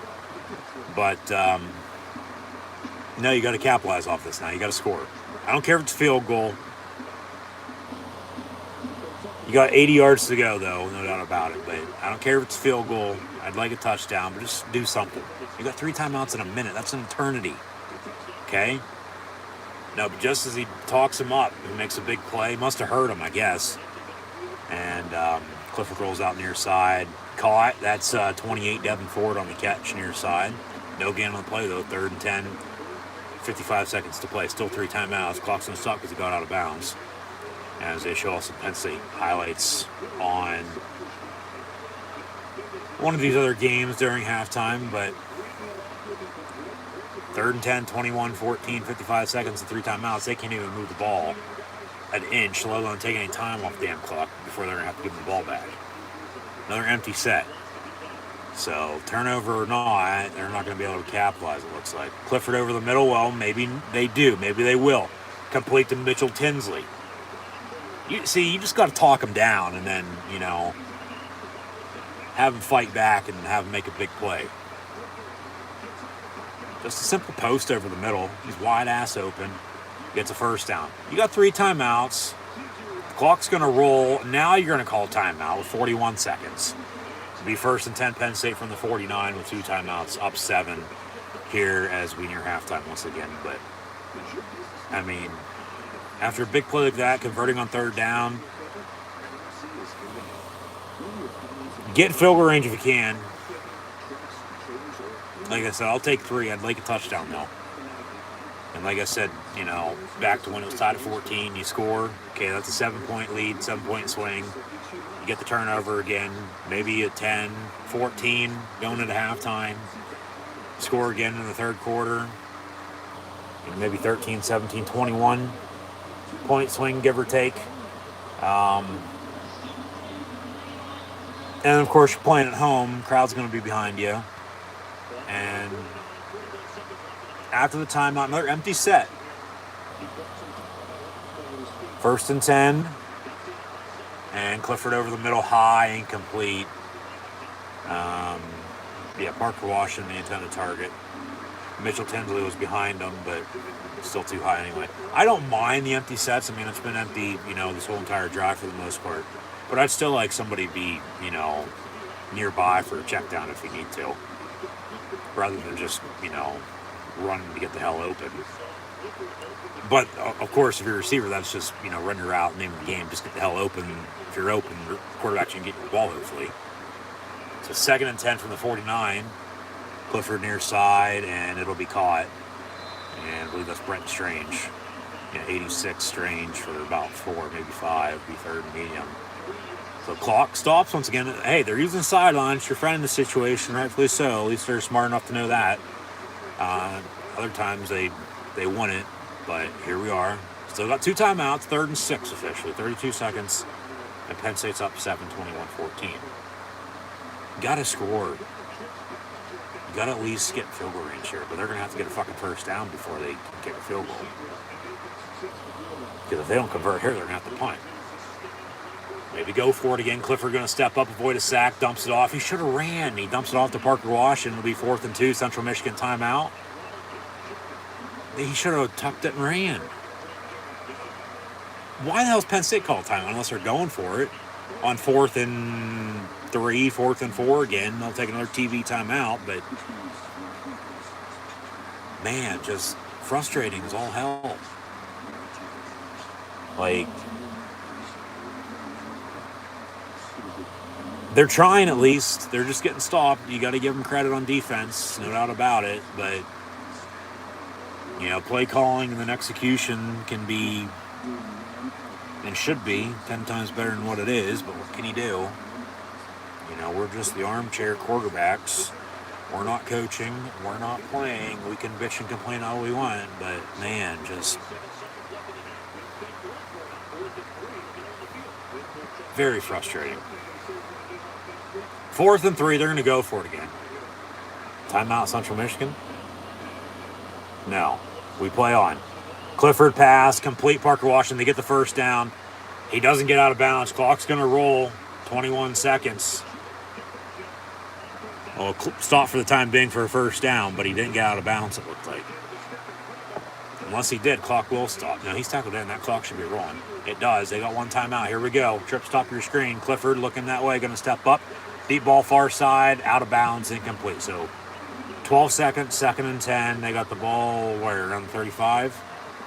So they got 1 timeout. And that's good to have in your back pocket.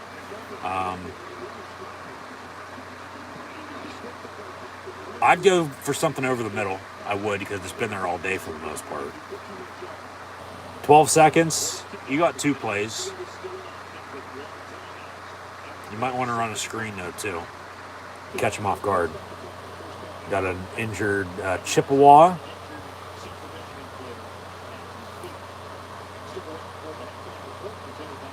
So he'll have to get a new set of moccasins at the end of this game now, but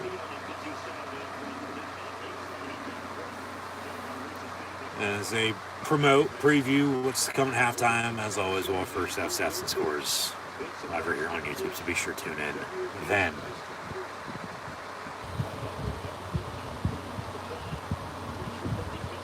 But what do they do here? 2nd and 10, 12 seconds.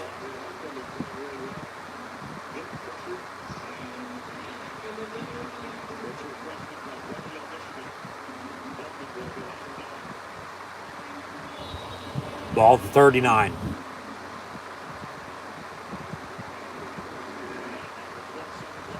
Clifford looking to throw, going to step up. And incomplete, high, intended for Tinsley. You got 5 seconds. One timeout still.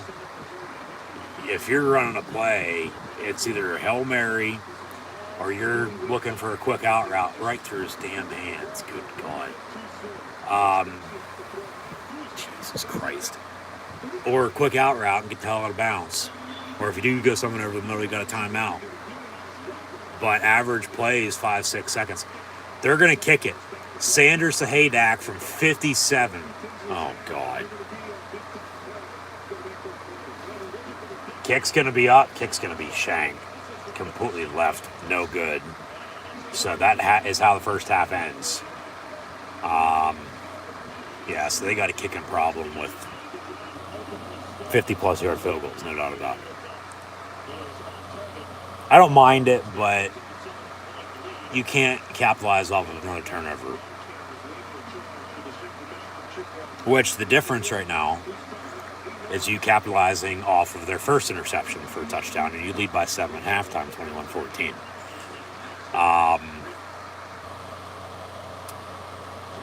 So yeah, 21-14, your halftime score. We're going to get an interview going into half. Yep, here we are. What's Franklin have to say?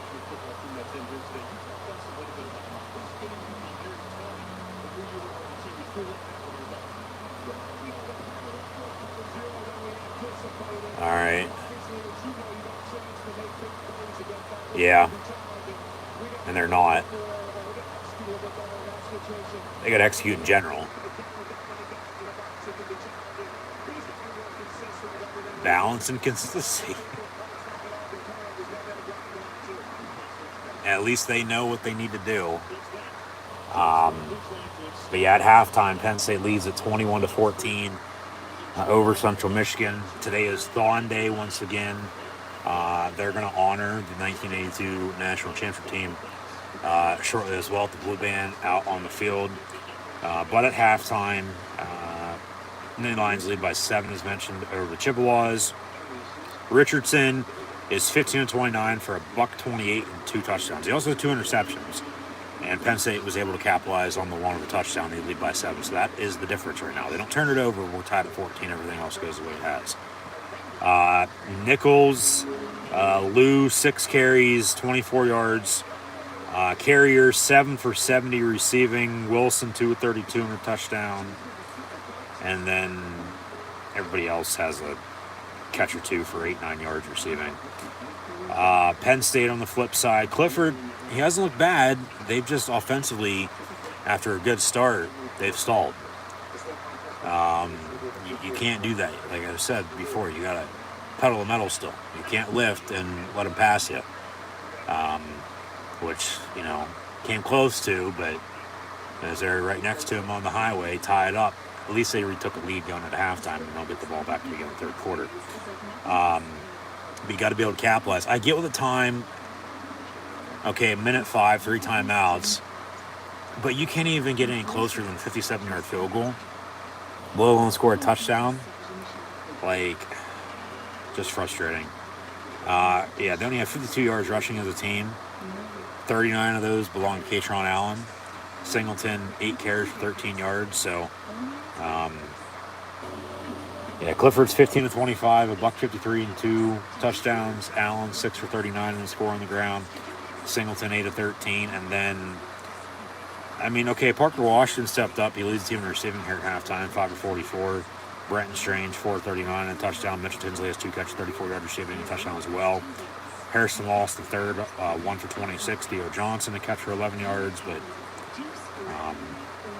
as Penninger's good on 3 extra points, they didn't have him kick a 50-plus yard field goal on 4th and 4. They went for it. That is when Central Michigan continued to take advantage after the first Penn State punt, which they went and drove and scored, cut 14-7. Turnover on downs, they get it back, drive and score and tie it up again, 14 apiece. Penn State retakes the lead, 21-14. They went for it on 4th and 3 on this drive, converted. 57-yard field goal, though, no good from Sanders Hadak. And Barney had a good punt down for 1. When they, both teams, for that matter, I should say, they meaning both Central Michigan and Penn State here.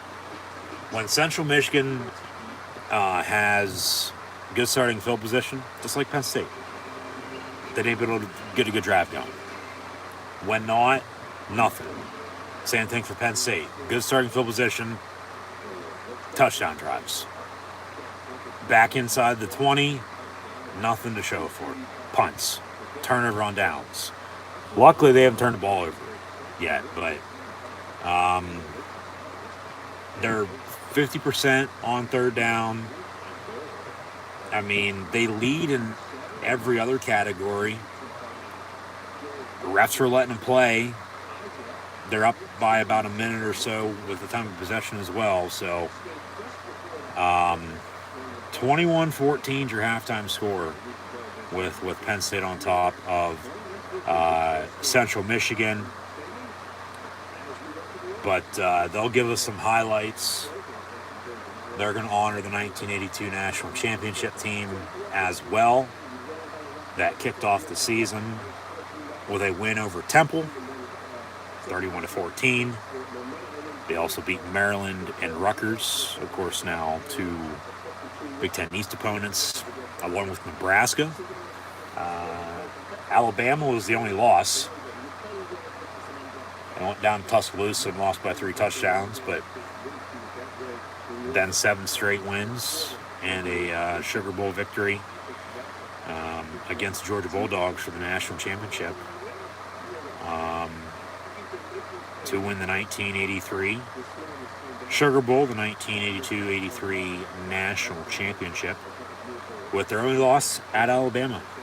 Like I said, they defeated Temple, Maryland, Rutgers, Nebraska, along with Syracuse, shutting out West Virginia and NC State, beat Boston College, Notre Dame, and Pitt, as they had 2 games with 50-plus points scored, 1 game with 49, 2 with 30-plus, everything else below that, but, found ways to win when it was all said and done, and went for the Thunder on a 50-yard passing touchdown from Todd Blackledge, who's not in attendance today, unfortunately. He's on the call for Clemson Wake Forest down in Winston-Salem on ABC with Sean McDonough, as his Syracuse Orange defeated the Virginia Cavaliers last night. So, yeah, Penn State also defeated Syracuse back in 1982, as mentioned. So Blackledge has that on McDonough in the booth in that game, as mentioned. But no, Blackledge to Garrity, and Penn State defeats the Georgia Bulldogs, who are your defending national champions, I might add, right now, as they're hosting Kent State out of the MAC. Penn State hosting Central Michigan out of the MAC. It is 21-14. Nittany Lions with Georgia up officially, as they show off those highlights during halftime of one of these games as well. What do we got for a score there? Might be a little closer than the experts think. Got Central Michigan, Penn State, Maryland, Michigan, Clemson, Wake Forest, and Baylor, Iowa State. But, okay, it was a little closer, but Georgia's since pulled away. 26-13 Dogs, but the Nittany Lions took the Dogs to the dog pound in a 27-23 win to win the 1983 Sugar Bowl, the national championship that season, and gave Joe Paterno, his first ever national championship. The second was to come 4 years later in '86, but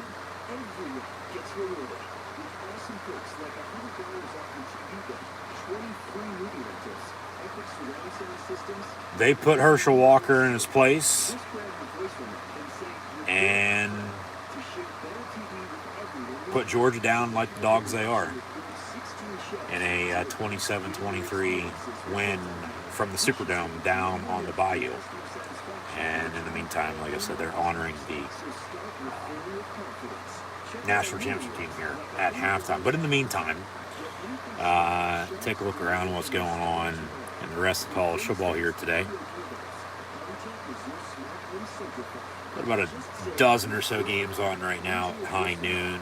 A couple more kickoff here shortly, and then your mid-afternoon slate at 3:30, and then your night games still to come. With on Thursday night, Illinois shut out Chattanooga 31-0. Coastal Carolina defeated Georgia State 41-24. West Virginia went to Virginia Tech and won by 23, 33-10. Last night, UTEP defeated Boise State for the first time ever in program history, 27-10. Air Force 48-20, running all over the Nevada Wolfpack.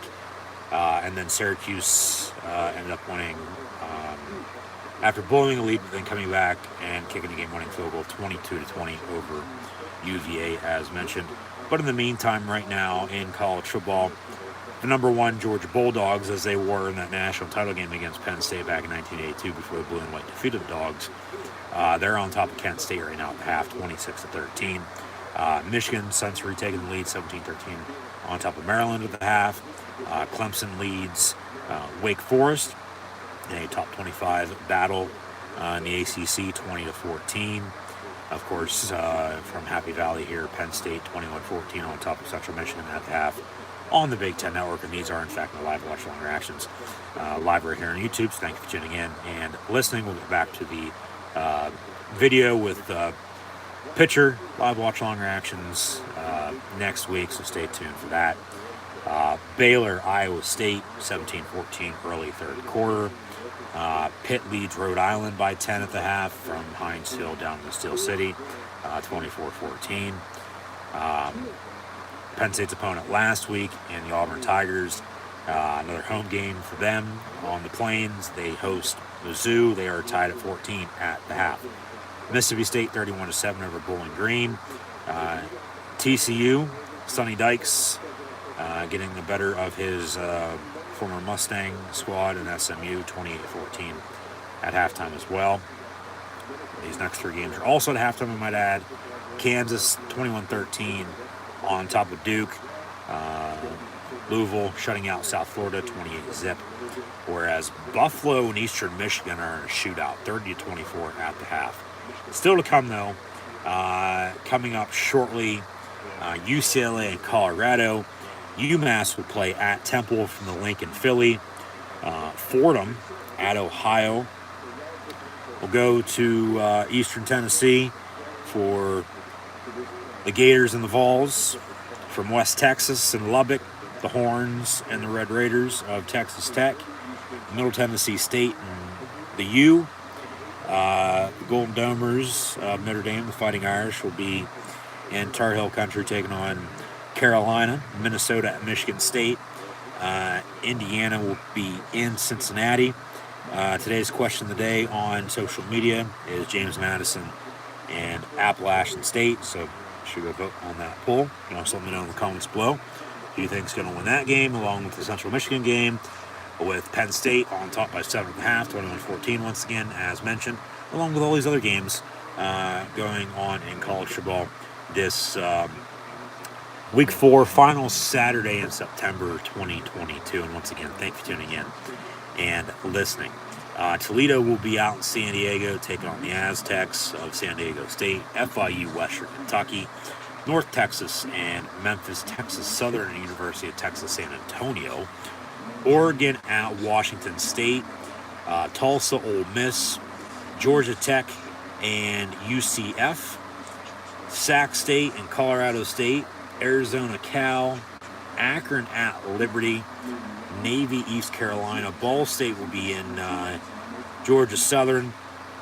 Got Ball State, Georgia Southern, as mentioned, Arkansas State, Old Dominion, Rice and Houston in the Battle of Houston, if you will. So remember the Alamo, folks. I know that's in San Antonio, but Sam Houston was a key member. Northern Illinois, Kentucky, another top 25 battle. Arkansas and A&M from the Big D. Iowa, Rutgers tonight. Southern Miss, Tulane, UNLV, Utah State.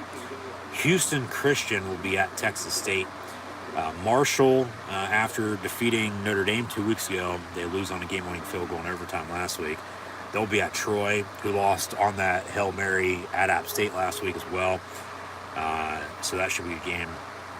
I've noticed NFL Network has one college football game a week now for whatever reason, and it seems like it's Conference USA. So I don't know if there's a deal in place, with that by any means or not for this first month of the year or all season long by any means, or what the case is. But yeah, normally you don't see college football on NFL Network unless it's an all-star game, right around NFL playoff time in January. But I'll digress. Louisiana Tech, South Alabama. We'll see how good Vanderbilt is because they played Alabama tonight. Ohio State hosting Wisconsin on ABC from the shoe. It'll be a blackout with the Buckeyes and Badgers. UConn at NC State. New Mexico plays at LSU. Penn State's opponent next week in Northwestern Wildcats. After a week 0 win across the pond in Ireland against Nebraska, they then had a bye week. They've lost 2 in a row to Southern Illinois and Duke, I might add. They host Miami, Ohio tonight, 7:30 on the Big Ten Network, just like Florida Atlantic and Purdue. Charlotte, South Carolina. Kansas State, Oklahoma should be a game tonight as well. Hawaii, New Mexico State. Got Boston College, Florida State, Louisiana Lafayette, and Louisiana Monroe. USC going to Corvallis. Trojans and Beavers in a sneaky upset potentially for Oregon State over Lincoln Riley in his second Pac-12 night road game, as they went to Stanford a few weeks ago and ended up finding a way to win late. But USC, Oregon State, Wyoming at BYU, Utah, Arizona State. Both those teams will play to win the game. Got Stanford, Washington. That should be a good game. And then Western Michigan and San Jose State. So that's what's to come tonight with, of course, everything else that's ongoing, as we'll get back to the action momentarily here with Central Michigan and Penn State from Beaver Stadium right here in Happy Valley. The second half about to kick off with the Nitwits up by 7, 21-14. But now next week in college football, we will have NFL Week 4 begin on Thursday Night Football. It'll be the Dolphins and Bengals.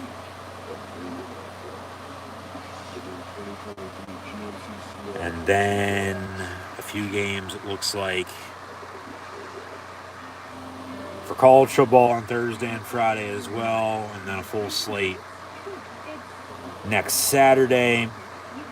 Pull up the schedule here.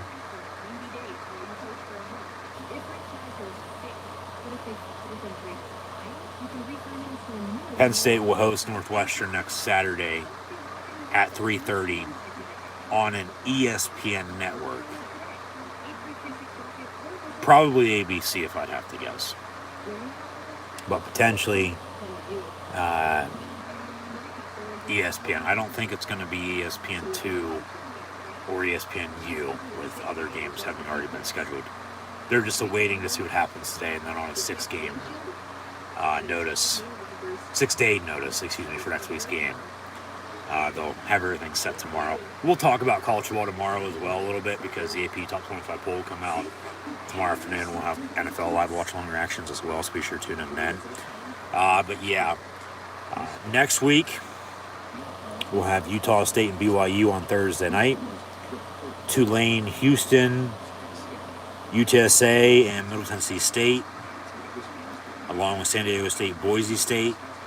Utah State, BYU is Thursday. All these other games are Friday. Tulane, Houston, University of Texas San Antonio, Middle Tennessee State, San Diego State, Boise State. Washington will be at UCLA next Friday night. New Mexico and UNLV. Got Alabama and Arkansas, Michigan and Iowa, NC State, Clemson, Oklahoma, TCU, along with Oklahoma State, Baylor, Oregon State, Utah, Stanford, Oregon, Wake Forest, Florida State, West Virginia at Texas, Georgia Tech at Pitt, Colorado, Arizona, Cal, Washington State, Illinois, Wisconsin, Indiana, Nebraska, Virginia Tech, North Carolina, and then Kentucky, Ole Miss will be at high noon on ESPN,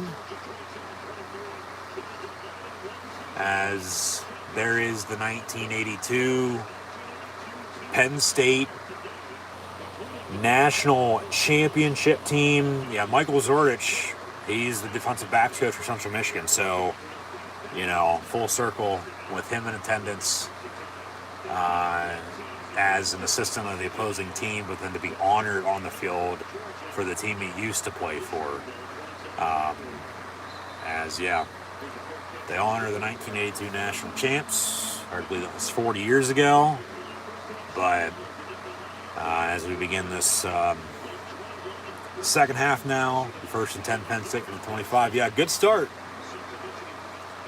But then they stalled, and then, of course, scored again before half. Let's see what they do here. They're up 7, 21-14 to begin the third quarter. So, we'll lead off with Ole Miss, Kentucky for next week's slate when we return, when we go to break. But Clifford on a quarterback draw, keeps it, gets 15-20 on a... He's laying down, getting tackled, still signals for a first down now. But 1st and 10, Penn State. Yeah, where was the quarterback draw? I said it once or twice, I think, in the first half. Yeah, he gets 15 on the carry. So 1st and 10 from the 40. Clifford out of the gun. And handoff. Katron Allen. 3 yards in a cloud of dust. And it's his game at running back. No Nick Singleton right now, because he was getting stalked. Hopefully, knock on wood, he's not injured by any means. Kevon Lee's already hurt, not playing today either. You got Devin Ford, but you don't run him. They only throw to him. But he's going to have to run if it comes down to it, because they're going to need him to. But 2nd and 8.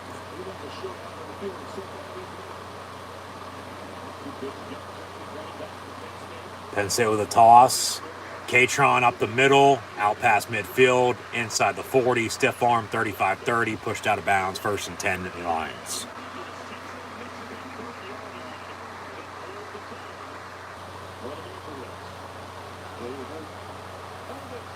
And this is coming back, unfortunately, with a hold on Sal Wormley.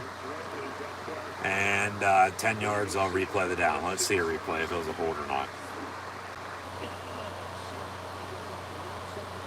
On the left side, on the toss, yeah, that's a good call.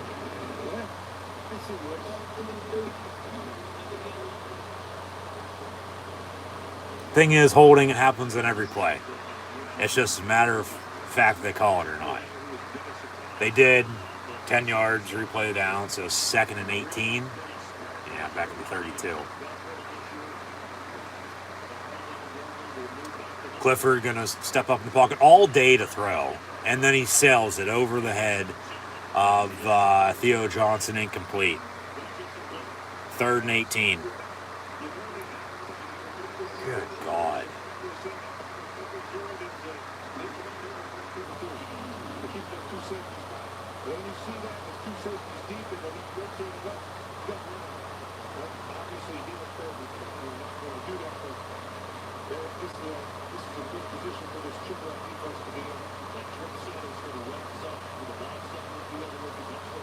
So 3rd and 18. Clifford once again all day to throw.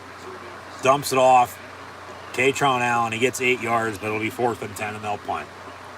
Good God, guys, come on. Honestly, it's going to be coming down to what defense bends but doesn't break. And who can make some more big plays. I don't want to say it, but Penn State might be in trouble if they, don't get rolling here before too long. Barney on the punt.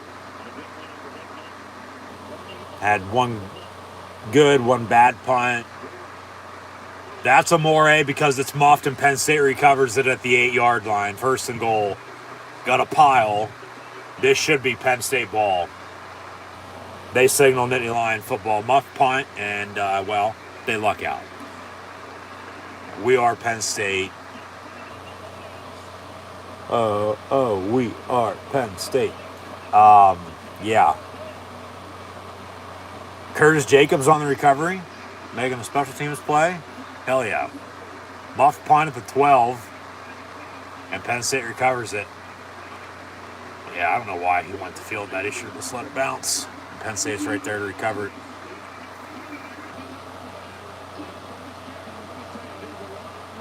Malik Mega and Curtis Jacobs. And Penn State's got a 1st and goal. You got to punch this in now, all right? Run the damn ball. Run the fat man.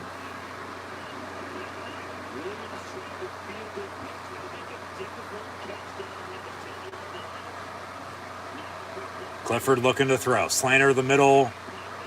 Caught. Keandre Lambert-Smith. They'll have a 2nd and goal from about the 2.5, 3. Run the damn ball, please. Don't turn it over. Too many slants have been dropped today, I might add. All right? Just run the damn ball. Punch it in. So they go, 3 and out to begin the half, but then they luck out and get a muff punt and get it back, goal to go, and then we'll see if they can punch it in here. So still potentially a 7, 14-point swing here. Tyler Warren in motion. Line up fullback. Fake the give. Play action. Back corner to the tight end, number 86, Bretton Strange, for his 2nd touchdown reception of the afternoon. Touchdown Penn State, 27-14, with the extra point to come. Clifford now 3 passing touchdowns, as Katron has a rushing touchdown, and Penn State up 2 scores with 11:55 to play in the 3rd.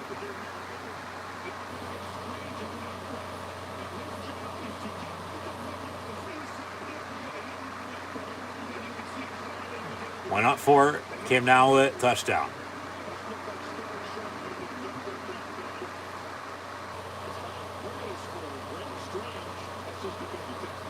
Kicks blocked. Good God.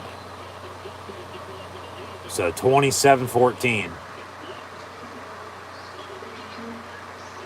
So there's Central Michigan's spark they need. Talk about special teams, potentially being key. Muff punt. A couple plays later, Penn State scores, but then Central Michigan blocks the extra point. Good God.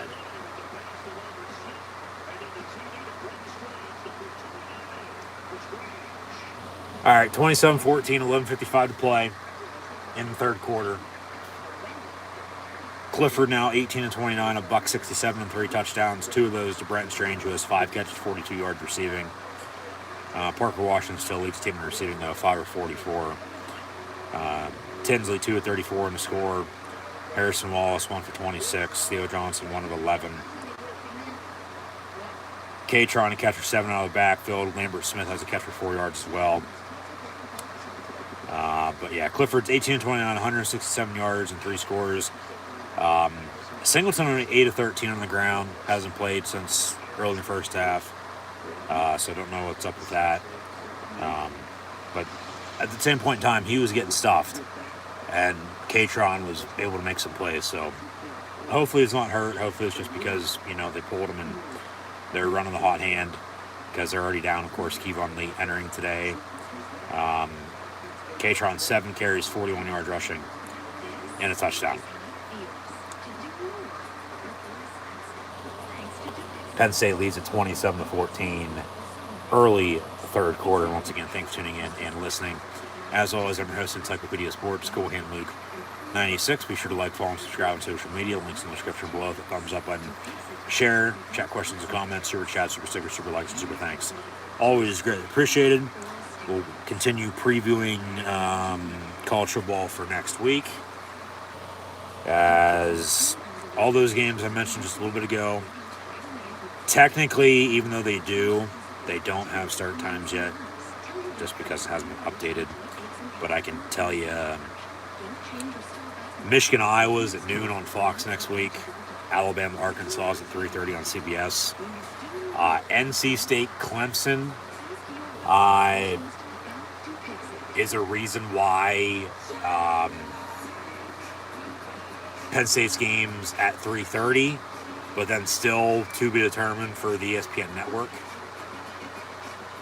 So we'll see what they do with that. Oklahoma, TCU in the Big 12, along with Oklahoma State, Baylor, are normally good games. And then everything else to be determined, even though they've announced it. I don't have officially in front of me, though. Oregon State, Utah is going to be late, as is Stanford, Oregon. Wake Forest, Florida State, West Virginia, Texas should be, somewhat early. Georgia Tech, Pitt, Colorado, Arizona, Cal, Washington State, Illinois, Wisconsin, Indiana, Nebraska, Virginia Tech, North Carolina. Penn State played at Purdue, okay, Big Ten game, but Big Ten play the rest of the way. Big Ten home opener next week. Doesn't begin until next week. Have a few Big Ten teams playing, Big Ten games today. As mentioned, we went over what's to come, but we'll actually save this once again for the next commercial break for preview on week 5, technically from noon on, beginning with Ole Miss, Kentucky, because we're back to the action. 1st and 10, Central Michigan from the 25. So bear with me. We'll get to that when we get there. Pass near side, incomplete. Got a full second half to continue that on. So we'll get there when we get there. Just like Central Michigan, as they've had 7 straight first down pass attempts, so they've been able to get to the sticks and move the ball and get a first down. That pass, though, however, was incomplete.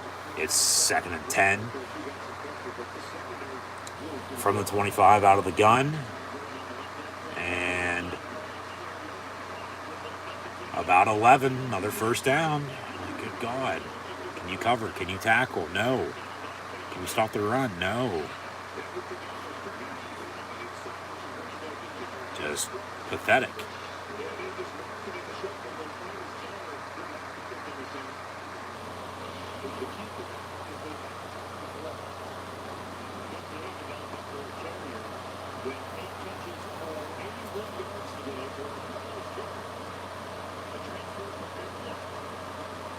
From the 36, 1st and 10, handoff.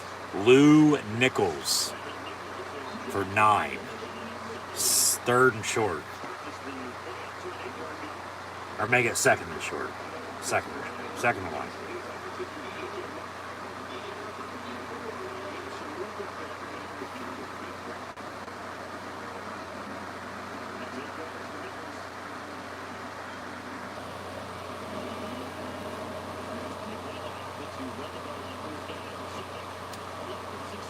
Nichols gets pushed out by Jair Brown. Ooh, he hit his head pretty hard on the bench on the sideline.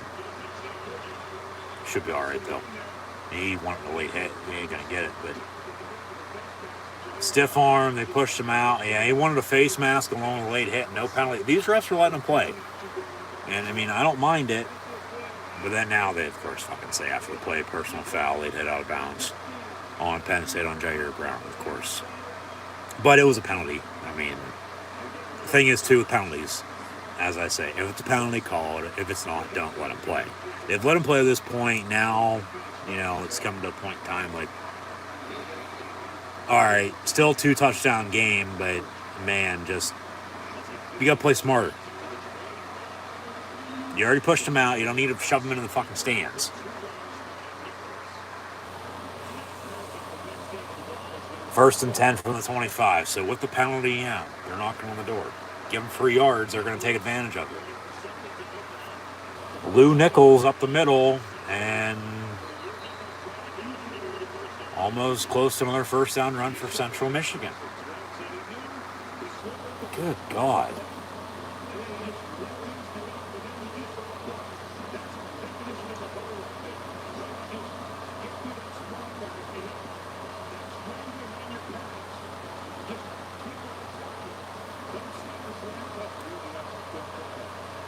Fake the give out of the eye. They come back on a screen to the tight end, and then they bring him down inside the 10. Jesus Christ. How? Just how in the hell?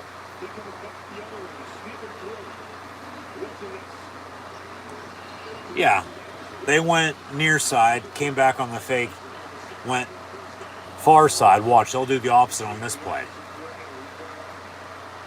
Run it up the middle. All right.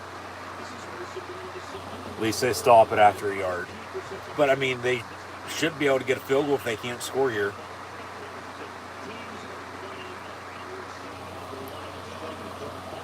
They cannot stop the run. They can't cover and they can't tackle.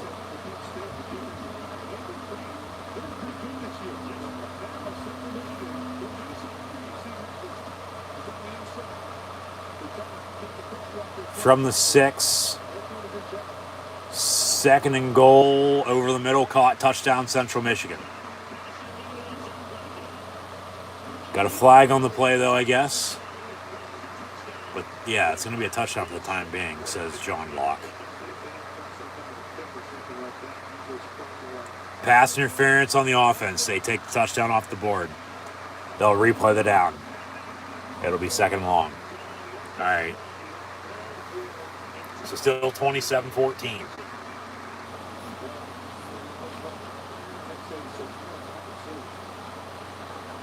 On the near, it was over the middle is where it was. That's how he got open over the, yeah.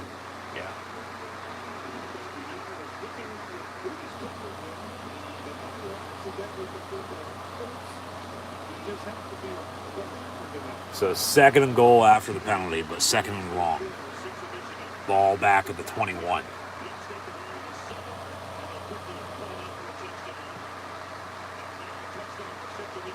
Trip stack near side. Dump off on the screen, and Jair Brown to make the tackle. Third and long. Third and goal from the 20.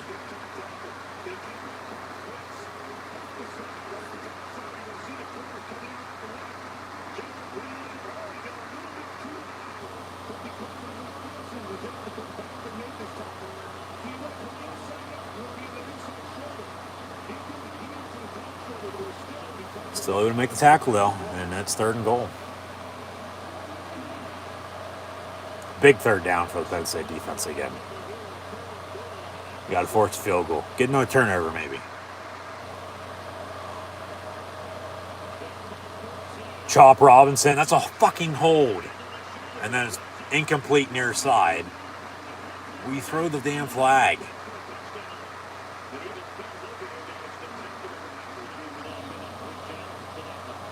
It's incomplete. Fourth and goal. They'll kick it. Watch the hold on the right tackle on Chop right there. What the fuck? He's trying to sack him. He can't. Where's the flag? Thank you. There's the hold. It's a delayed penalty, but they call it. So they'll replay the down again. Third and goal. And back them up again to the 30.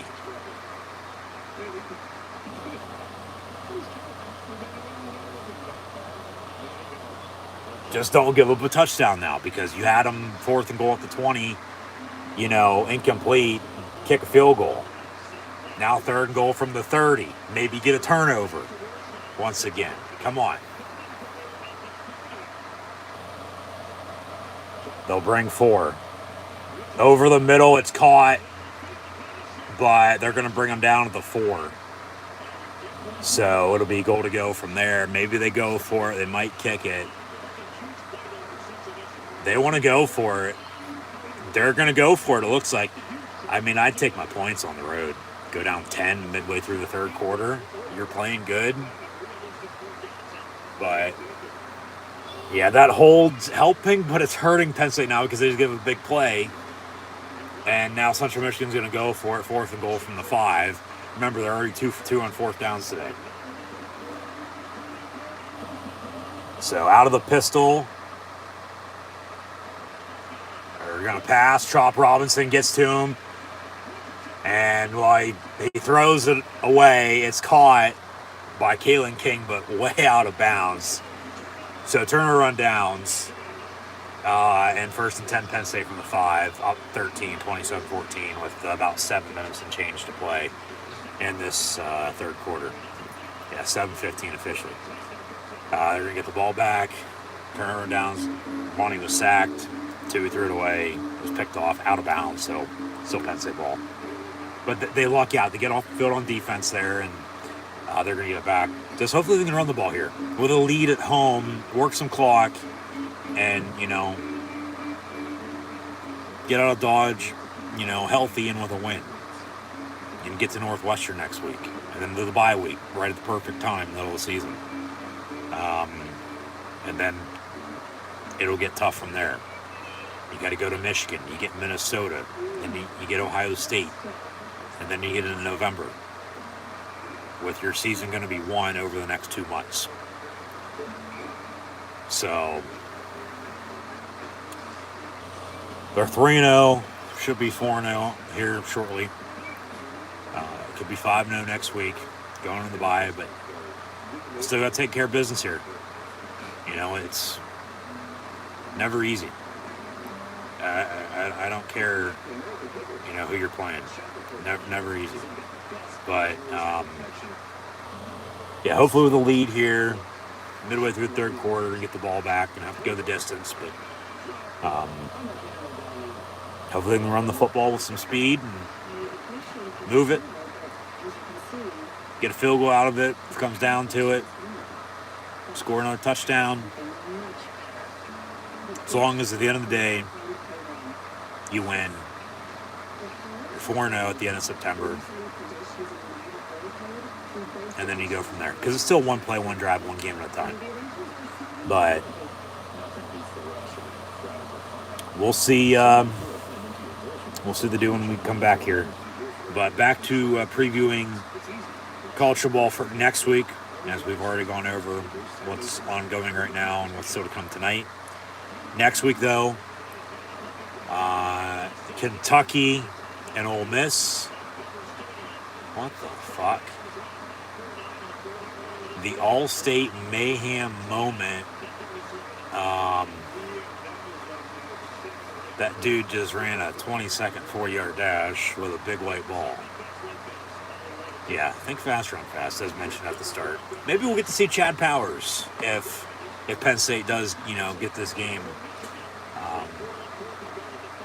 in a position where, you can put some backups in. But Kentucky Ole Miss is next week, and once again, we'll lead off with that when we get to it. Maybe at the end of the stream. 7-11 on the dot to play in this 3rd quarter, even though Sheets is better. 2nd and 10 Penn State from the 5. Out of the pistol. Handoff. Nick Singleton back in the ball game, running with his passion. And gets a big Penn State first down out past the 20 to the 26. 1st and 10 in the Lions.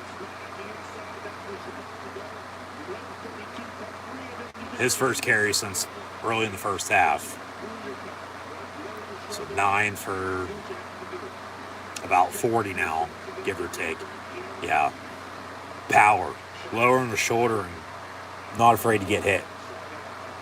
So So from the 26, 1st and 10, Penn State, Strange in motion. Out of the gun is Cliff.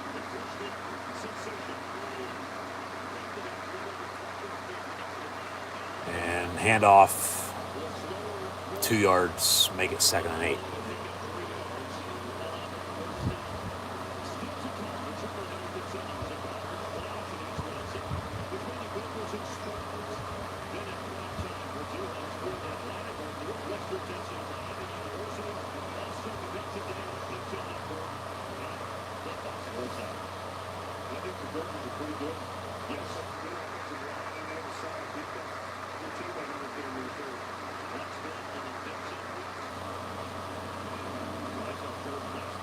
Officially 3 yards, 2nd and 7.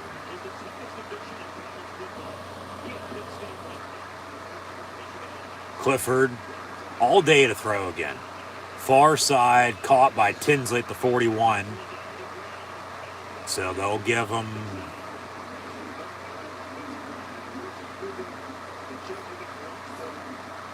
about 12 yards on the catch.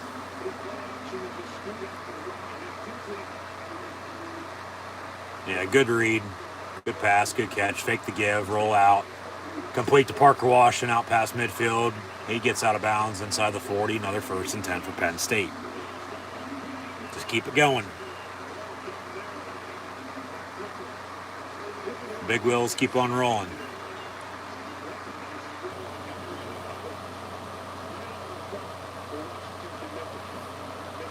First and 10.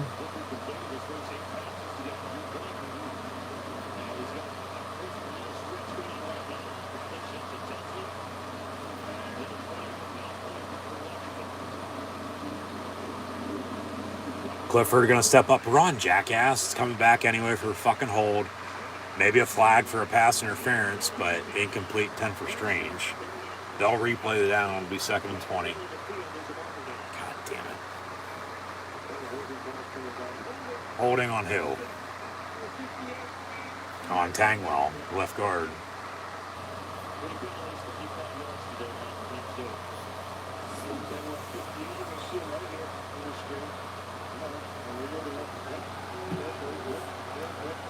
Matt Millen having some trouble with the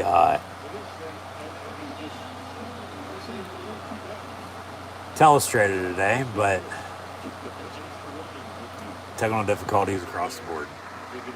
After the hold, 1st and 20 back at the 49.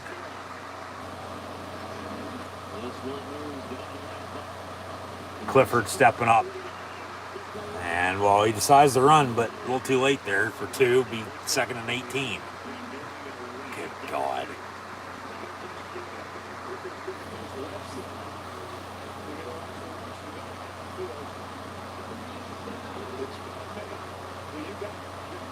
Well, nobody's open. What is he supposed to do?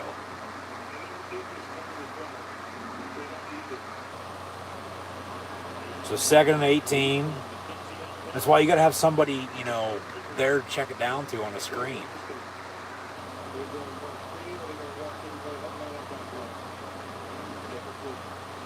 Clifford going to step up and run again. And on 2nd and 18, breaks the tackle, but gets another 3, maybe 4. It'll be 3rd and long still.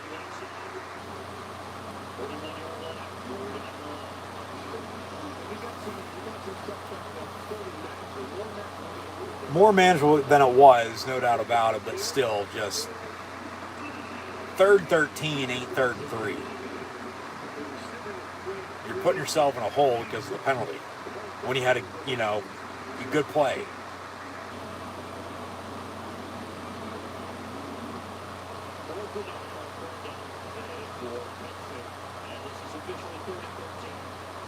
Empty set. I'm looking for somebody over the middle, I'd hope. No, they come back on a bubble screen. Tinsley going to get down to the 37, so about a 54, 55-yard field goal, but once again, they don't have a kicker to kick plus 50-plus yards. So they'll either go for it or have to punt. It's 4th and 8, and yeah, they're going to punt. Pin them deep again. Hit them down at the 1.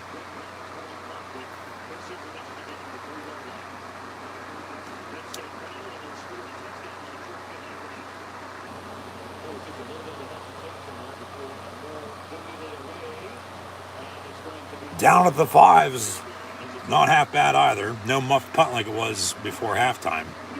Or early third quarter there a second ago. But offensively, Penn State, once again back in a hole and can't move the ball. So they punt, be 1st and 10, Central Michigan. When we return, Nittany Lions up, however, 27-14 as we near the end of the third quarter. As I also, it sounds like I'm about to lose my voice once again. But no, next week, as mentioned, Kentucky, Ole Miss, along with everything else I've already gone over. I guess I'll read them again for what it's worth. Alabama, Arkansas, Michigan, Iowa, NC State, Clemson, Oklahoma, TCU, Oklahoma State, Baylor, Oregon State, Utah, Stanford, Oregon, Wake Forest, Florida State, West Virginia, Texas, Georgia State, Pitt. Yeah, Georgia State, Pitt. Georgia Tech and Pitt, Colorado, Arizona, Cal, Washington State, Illinois, Wisconsin, Indiana, Nebraska, Virginia Tech, North Carolina, and then Kentucky, Ole Miss, along with Eastern Washington, Florida, South Carolina State, South Carolina. That'd be like Penn playing Penn State, but it's not 1895 anymore. Texas Tech, Kansas State. There's Georgia State. They played Army. Purdue, Minnesota. Louisville, Boston College. Navy, Air Force. Temple, Memphis. Texas State, James Madison. UMass, Eastern Michigan. Northern Illinois, Ball State. Rutgers, Ohio State. Of course, Northwestern, Penn State at 3:30 next Saturday. Iowa State, Kansas. Fresno State, UConn.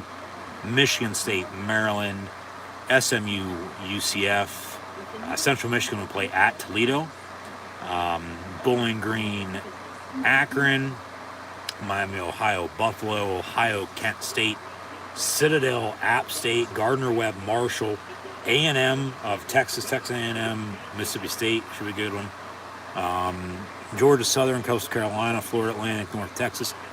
Wagner will play at Syracuse, who is 4-0.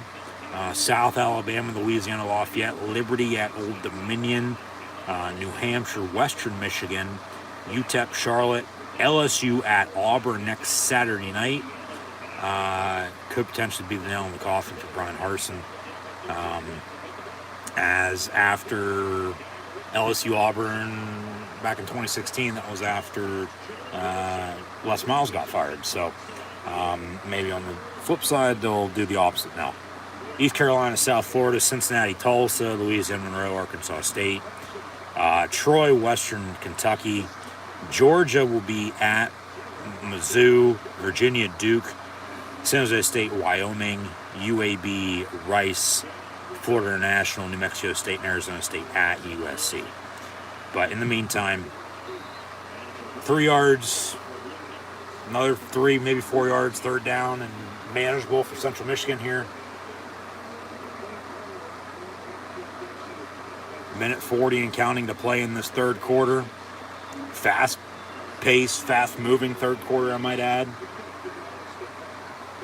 Yeah, 3rd and 4 officially. Penn State up 27-14 on Central Michigan.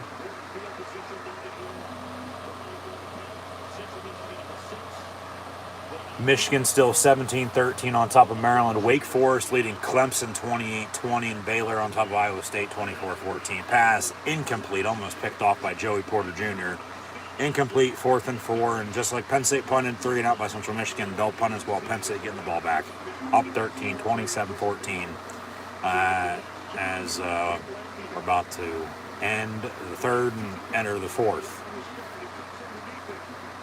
Yeah, that should have been a pick 6.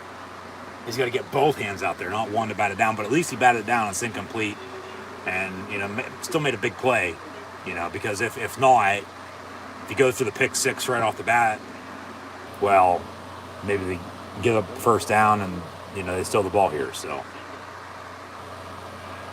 he's good with his hands, it seems like.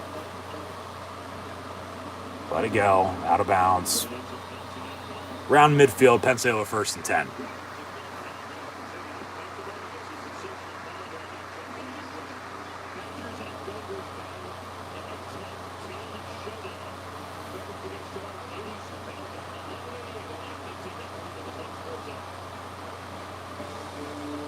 And in the meantime, they'll take commercial break. But let's see what they can do offensively. Clifford's 21-33, 204, and 3 touchdowns. Catron 7-41 and a score. Yeah, Singleton 10 carries, 37 yards. And Clifford does have 4 carries, 22 yards as well. They have 21 carries for 100 yards on the dot as a team between those three, but it's still going to be more balanced. It's still got to be more consistent. You know, consistency is always key. But we still got a bit of run the ball.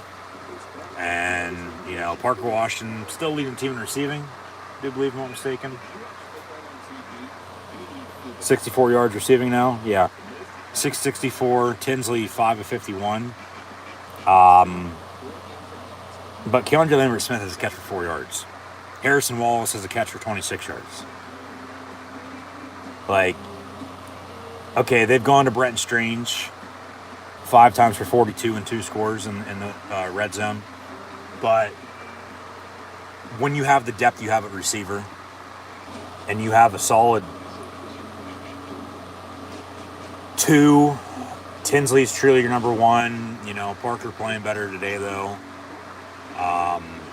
You know, so you could flip-flop those two on any given day, honestly.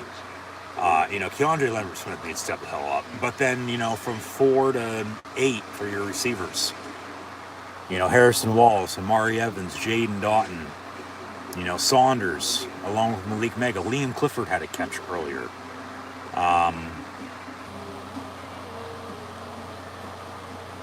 And then at tight end, at least Theo Johnson's played a little bit more today and has a catch or 2. You know, Brenton Strange. Tyler Warren's active. He's playing, just doesn't have a catch.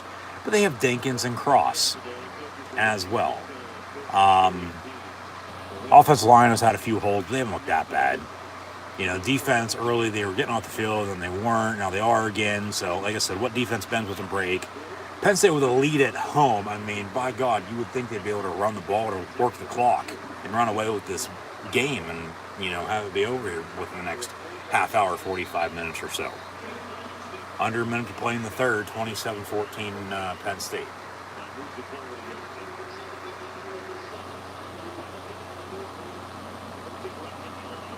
But we'll see if they can. There's a yard on that play.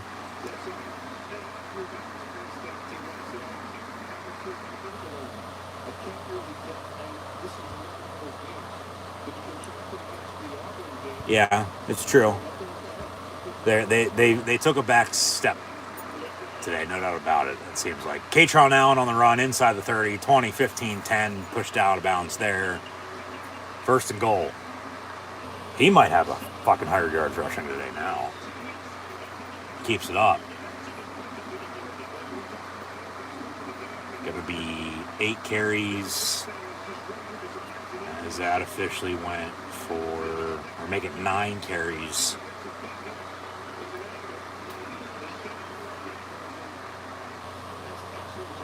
Meantime, that'll do it for the third quarter. 27-14 at the end of 3. Penn State leads it. Yeah, 5 for 40 on runs of that distance. Not as what it was last week. You know, 5 rushing touchdowns. Or the week before, they had 17 different receivers catch a ball. Like, each game's going to be different. Yeah, Catron 9 for 79 now. Along with a touchdown. So, just keep pounding the rock. You know, eventually you keep running it just like there, you're going to break one. And he did. And he's got the speed.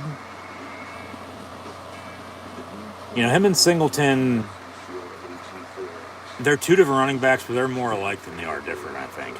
Singleton's getting a lot of the buzz, no doubt about it. But, you know, Catron ain't that bad. You know, you're running 2 true freshman running backs, for God's sakes. And then you have two other running backs who have experience. As long as you don't turn it over and you have a lead and you're running the ball,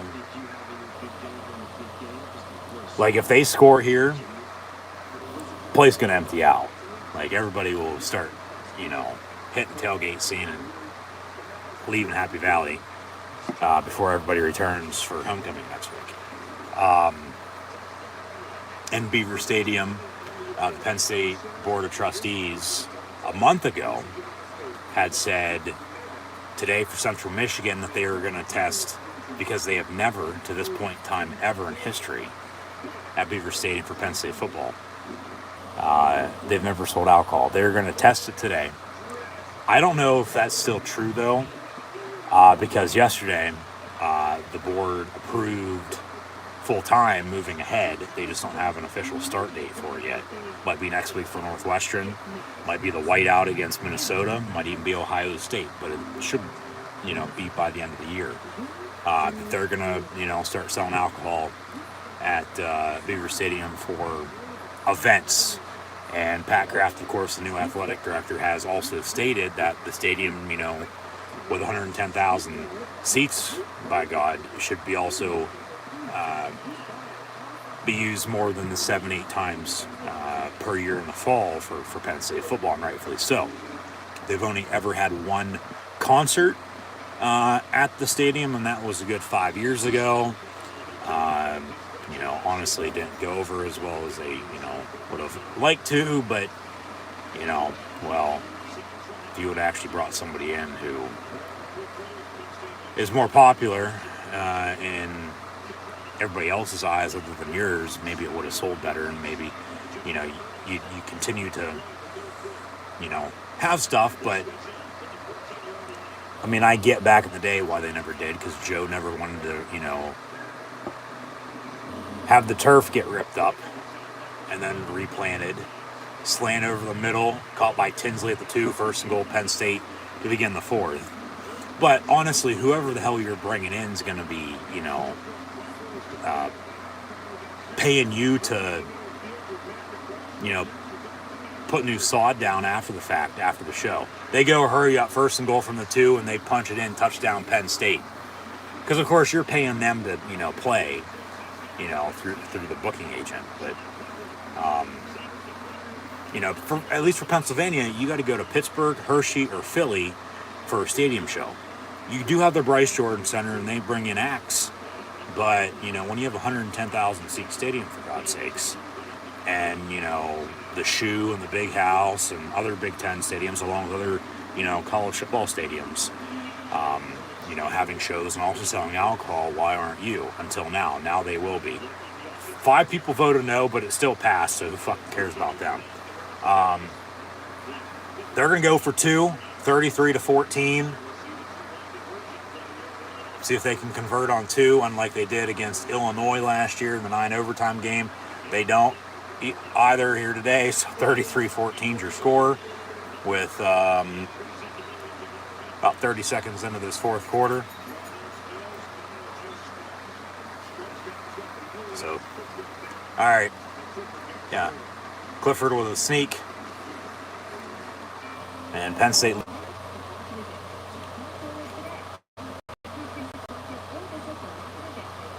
(33-16), 33-14, excuse me, their score. Would have liked to have a safety for Penn State, or 2-point conversion there to make it 35-14. No 2 points for them, Yeah, 33-14, which is an odd score, but you think about it, they've had a few odd scores. Week 1, 35-31 at Purdue. They won 46-10 at home 2 weeks ago against Ohio, and then last week was 41-12. And now it's 33-14. But at the end of the day, who gives a shit what the score is? Win's a win. So defensively now, like I said, we'll see how Beaver Stadium empties out. Because like I said, if they score, place probably will empty out. But defensively, who are they putting in on defense? They'll probably continue just to rotate who they've been playing, because they've been playing a ton of guys in defense. Offensively, though, next time they get the ball, are we getting to see, Drew Lauren at quarterback, maybe a few young receivers, maybe Devin Ford and running back, just to keep Katron and Singleton healthy, keep on Lee inactive today. So, bearing any unforeseen comeback by Central Michigan, Penn State's going to win this, just a matter of fact, what the final score is going to be. But no, as I was saying as well, I know I say a lot, but Penn State approved yesterday sale of alcohol inside of Beaver Stadium to begin at a future to-be-determined date, probably by the end of next month at the latest. Because then, if it's next week, okay, you got 3 games at home in October and then 2 in November. Good times never seem so good. Penn State up 33-14 with 14:43 to play. But talk about the alcohol sales being approved. They know, other places do it. They never have. They're set in their ways.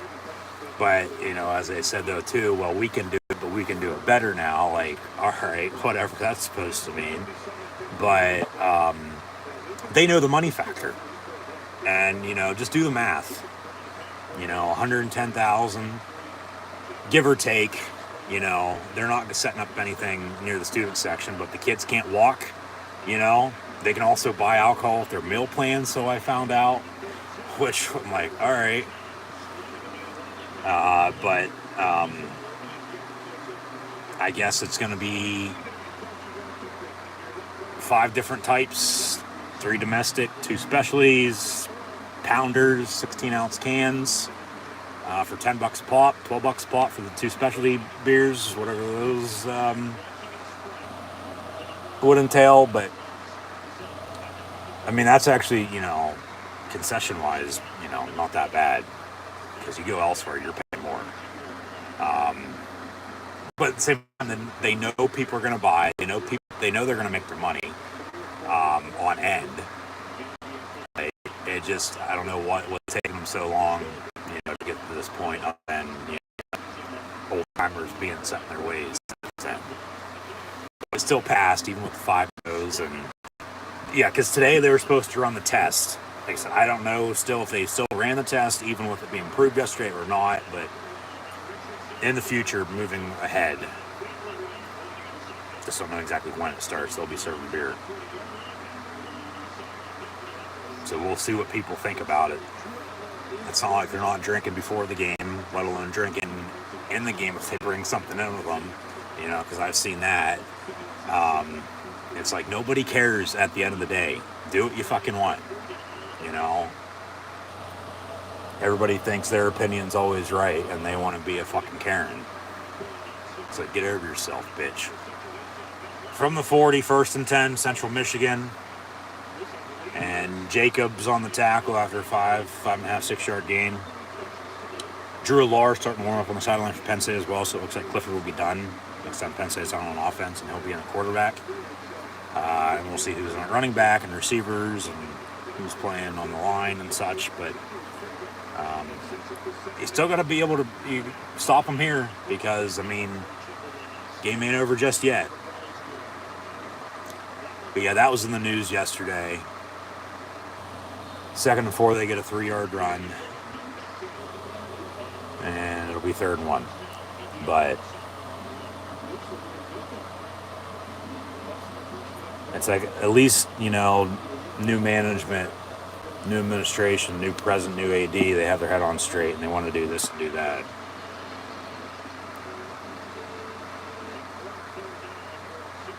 Because they know what needs done, and it's like, well, why haven't you done this before? Well, it's because of this, because of that,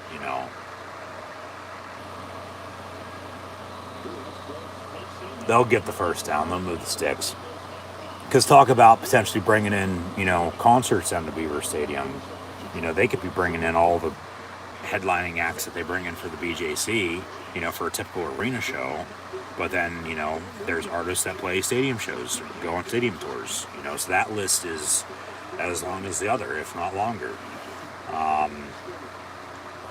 And, talk about tailgating, well, it would be the same as it would be for football. and they know the money factor because it all boils back down to money. It's all about money at the end of the day.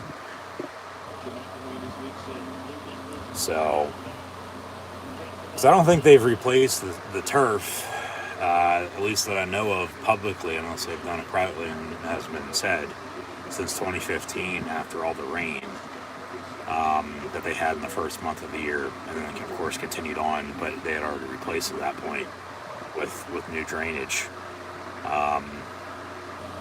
Because before then it was a good while. Maybe after the show they had in 17, because you're patting that down, and then it's all going to be dead because it's not turf. The difference with if it was turf, it wouldn't matter, but they have grass, I'm no landscaper, I'm no fucking weatherman, I'm no, whatever. But 3rd and 5, they get the first down again. It's just, if you know, the common sense factor. But got an update.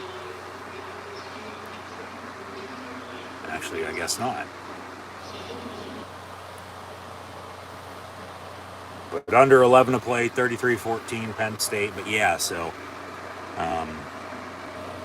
see what the future holds for that, as they give another carry for a medium game, be second and medium for Central Michigan.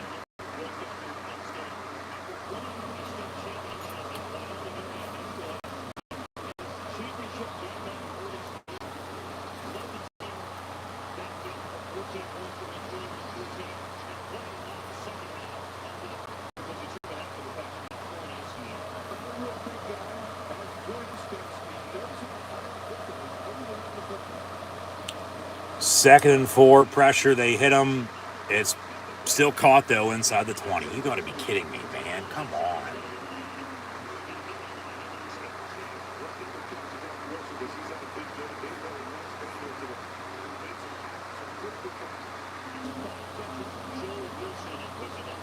He bobbled it. Still caught it, though, and it's a first down and 10. They are. Penn State can't stop them on defense. Just luckily they're up by, the 19 that they are. Or else this game would be a hell of a lot closer like it was earlier when it was tied at 14. So they've scored how many unanswered there? There's a flag on the play. It's coming back for the hold. 10 yards, they'll replay it down, be 1st and 20.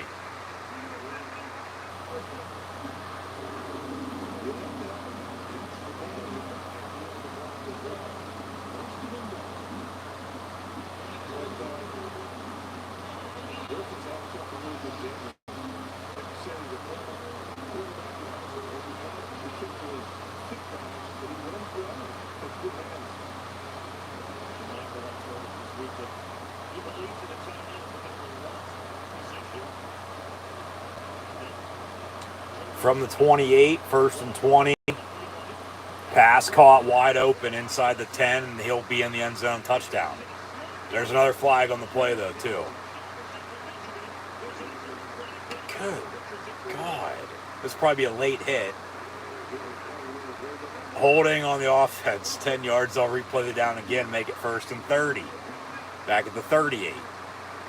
So they take a touchdown off the board again for Central Michigan. Yeah. Yeah, this game could be a hell of a lot closer because Penn State hasn't played great, no doubt about it. But then Central Michigan to shoot themselves in the foot. Yeah, they could have had offsetting penalties on that, though, too, with a hold and a late hit, potentially.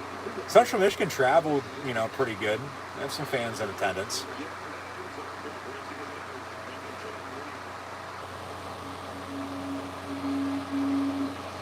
So 1st and 30.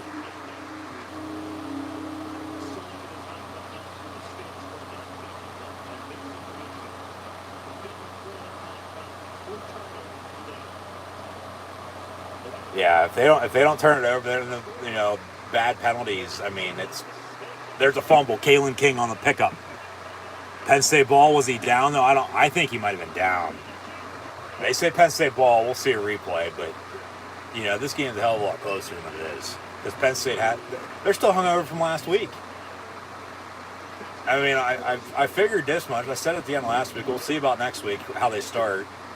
Okay, fast, but then they stalled. It's tied at 14, 19 unanswered. But still, man, I get it, Central Michigan, but you can't be playing like this unless you're finding ways to win then later on in the year against your big-time Big Ten opponents. You can't be playing like this then because you're going to get fucking beat. He might have been down. They'll take a timeout. They say Penn State ball 1st and 10, but in the meantime, they'll probably think about it and then hopefully tell us something good again for the third time after another defensive turnover. It'll be 1st and 10 Penn State, but they always got to look at it to make sure it's, the right call. Of course, they have to find undisputed evidence to overturn it, but that's close. He might have been down when that ball came out. Got to get a better look at it if the ball was coming out as he was going down, because that's a fumble then at that point. But man, just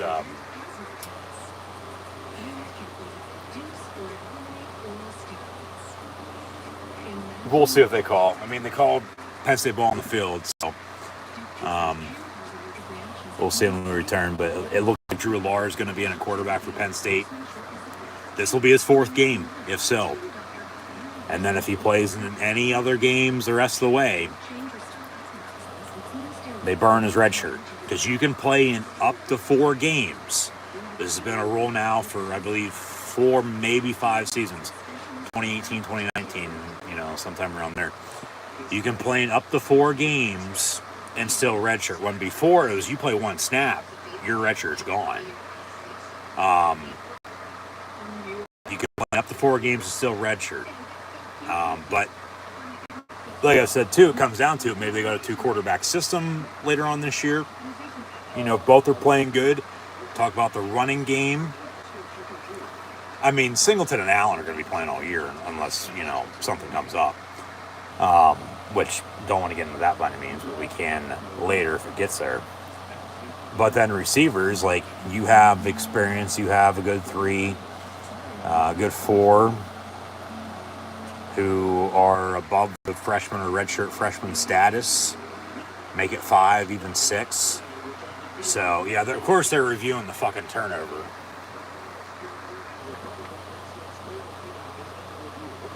Kalen King on the strip as he's going down.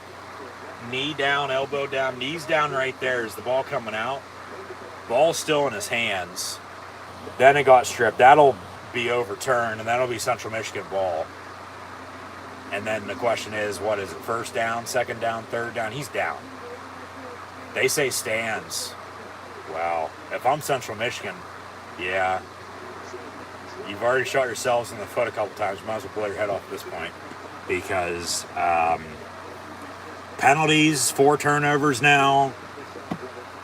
You're only down 19. You've been able to move the ball for the most part on your other drives and score. Like, this game's a hell of a lot closer than it is. And, you got to give them credit. Penn State's just, they've gotten lucky today. And Drew Allar in at quarterback. Fake. The give, no, he will hand off to Katron Allen. So 2nd down.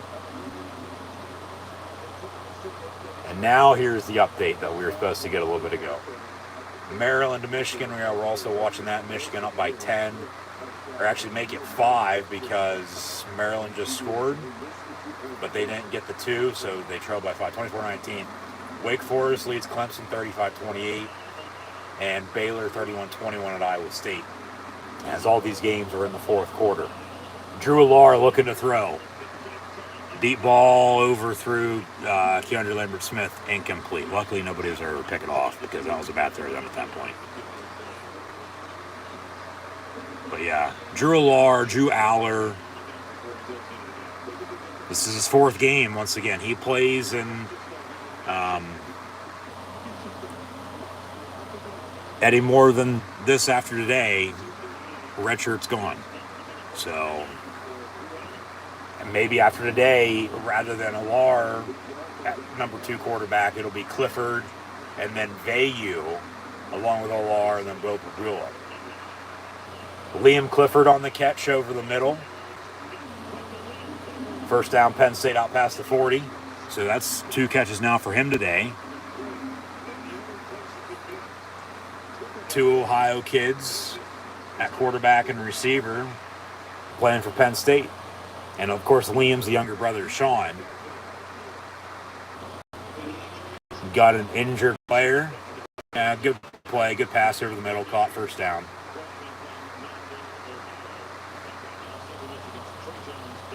And another injured Chippewa. And it'll take a timeout, but you could work a system. I thought of that. Yeah, 2 quarterback system. If I've been saying that potentially comes down to it if they burn his red shirt. But Clifford, of course, in his final year. You have Vayu, who's played a little bit. He's already a redshirt freshman, so it doesn't matter. Like, he's reliable if you want to throw him in. Because if you don't want to burn a large redshirt to have him have that extra year done at that point, later, moving ahead into the future. But it might not be worth it, though, at the same point in time, because if he's good enough, he's not going to be here after, a certain amount of time anyway. You have Clifford, Alar, Vayu, and Pagula now, but you could, if you want to hold on to his red shirt, Drew Alar's red shirt, you could go Clifford, Vayu, Alar, Pagula, but then also Clifford, Vayu, get Pagula some playing time, give him his 4 games, and then have them both have experience. And neither of them burn a redshirt. They both redshirt them this year. And then looking ahead to next year, well then, not necessarily a quarterback battle or quarterback competition. Like, I would think Drew would still be your starting quarterback because, he's the backup right now. But then, Bo's also in the meantime getting experience, something they've, heard the past few years with not having that at the backup quarterback position. Like, you got to have a quarterback to win, but you got to have, a good backup quarterback if something happens, because they also got to know what the hell's going on and play, to still have a good chance to win.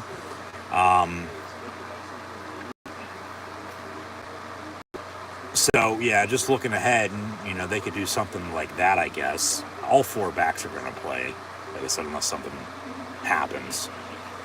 And then you got a good, 5-6 receivers, along with a few others to, throw in the mix too. But defensively, they're playing a ton of guys still. But 1st and 10, handoff, the fat man, Katron Allen for 13 for 13. And another first down for Penn State with 8:14 and counting to play in this game. Yeah. He's going to have a good 11 carries for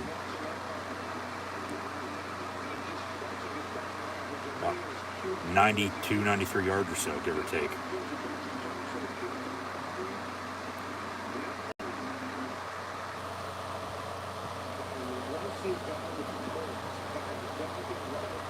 First and 10 from the 43. Another handoff. Katron Allen up the middle. They're able to run the ball with a lead, home or away. Should be able to do both to work the clock. Another first down for Penn State. Katron Allen up the middle, and he just surpassed 100 yards rushing.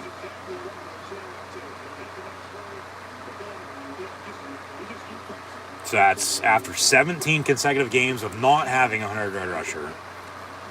They've had now 3 straight games of 100-yard rushers. Nick Singleton the past 2 weeks, Katron Allen today. Back-to-back 13-yard runs for number 13, the fat man, Katron Allen. From the 7.57 playing his high school ball down in Orlando at the IMG Academy.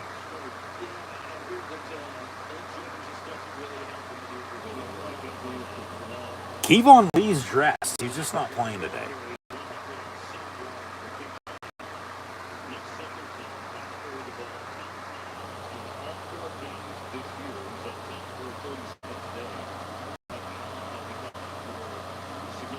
Yeah, they have a running game now. Can they keep it going, though, is the question moving forward. Another injured Chippewa defender.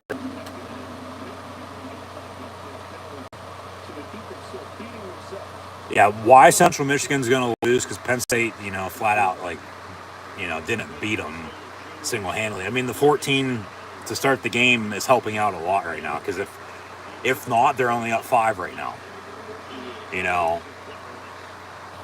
Probably 6, maybe 7. Of course, they went for 2 on that last touchdown. But yeah, Central Michigan, all the penalties and turnovers. That doesn't happen. They're in this game. Like I said, it's a hell of a lot closer than it is. So Penn State getting lucky. But a win's a win at the end of the day. From the 29, Alar going to hand off. Katron going to bounce it. Another stiff arm, gets 4, maybe 5. Be second down from the 25.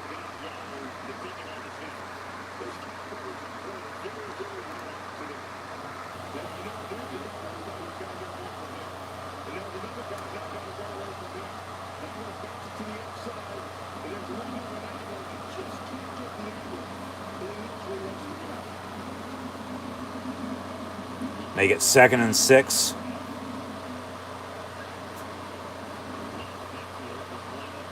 Empty set, 5 wide from the 25. Maybe a quarterback draw for Drew. DeAndre Lambert-Smith in motion. Slant over the middle, batted down at the line of scrimmage, incomplete. 3rd and 6, 6:36 to play. Michigan with a field goal to make it a 8-point lead. Kicks up, kicks good with 6:30 to play. So both these games come down to the wire. And then touchdown Clemson rolling on the field. A touchdown plays under review. This is tied at 35. Trips near side, 3rd and 6 from the 25. And then Baylor, of course, was defeating Iowa State by 10.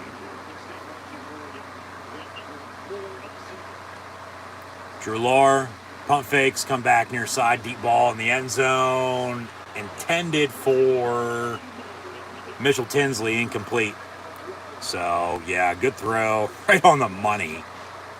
Got a flag on the play, but falls incomplete. Good coverage. I mean, he put it where his receiver could get it, and, he can't ask for much else. Got a flag on the play, though. Let's see what this dirty laundry is.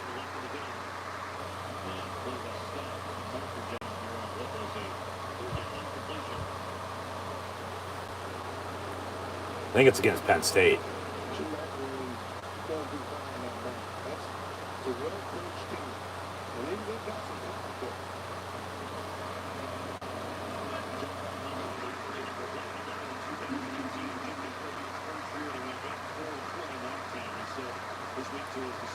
Fourth and 6 for Penn State, so I guess they picked up the flag. And now a 42-yard field goal. Central Michigan just jumped off sides. That's the first, or make it 4th and 1. Almost a first down. Now, do you go for it, or you still kick it from 37? I mean, you're up 33-14. If you go for it, you're not throwing, you're running the ball. You're sneaking it. Does it matter what the fucking number was? He's offside. It's a first down. It's a 4th and 1 now. It's a 5-yard penalty. As much as I wanted to be a first down, I've almost said that 3 times now, but yeah, be 4th and 1. Offside on Central Michigan. Still be 4th down. Be 4th and 1.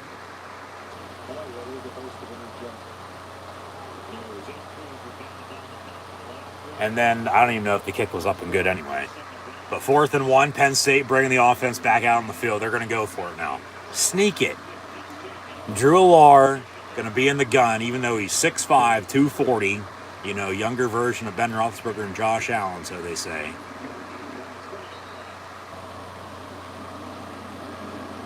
So 4th and 1 from the 20 out of the gun. They're going to go for it. And they'll hand off Nick Singleton. He'll get the first down. Shoelace tackle. He could have been off to the races, so he should be in the end zone right now, but they tripped him up. He wanted to go. He wanted to burst out of that. And as he cut, boom, but he still got the first down, so they'll move the sticks. Just keep running the ball. Another handoff to Singleton here, probably. from the 18, first and 10. 6:04 and counting to play. 33-14 your score. They're averaging 40 a game. They score a touchdown here. That keeps up. Another handoff to Singleton. 2 yards, 2nd and 8.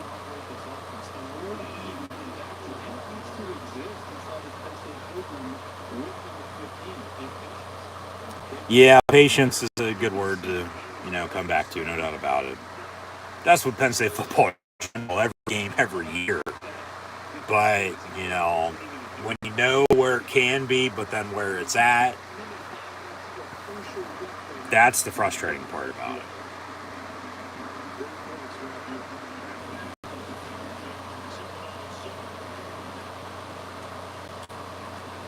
Alar on the pass, screen complete to Singleton for a yard, 3rd and 6 again.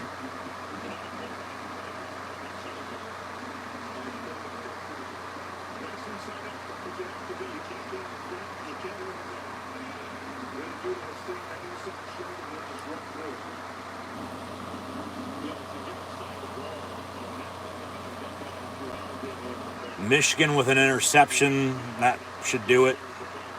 Tungalovoa was injured but since returned, but they're up 8. They should be able to work the clock. Wolverines should beat Maryland. Clemson did tie it at 35. Baylor's going to beat Iowa State, it looks like, by 10. Drew going to go down in the sack. So 4th down anyway. They're going to have to kick the field goal here, as they were going to. But in the offside. So, yeah, 4th and 10? They'll kick it. Go 36-14.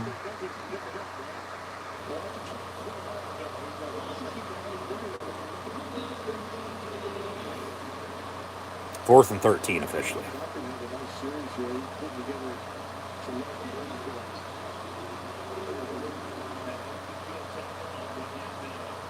And Penninger on for a 38-yard field goal, they say.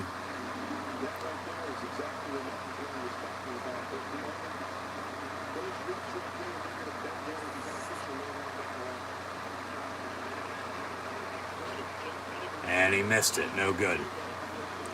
Once again, they got a kicking problem. God damn it.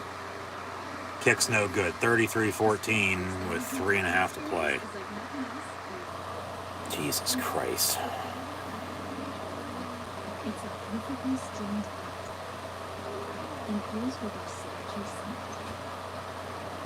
Update some scores. Pitt beat Rhode Island 45-24. Mississippi State beat Bowling Green 45-14.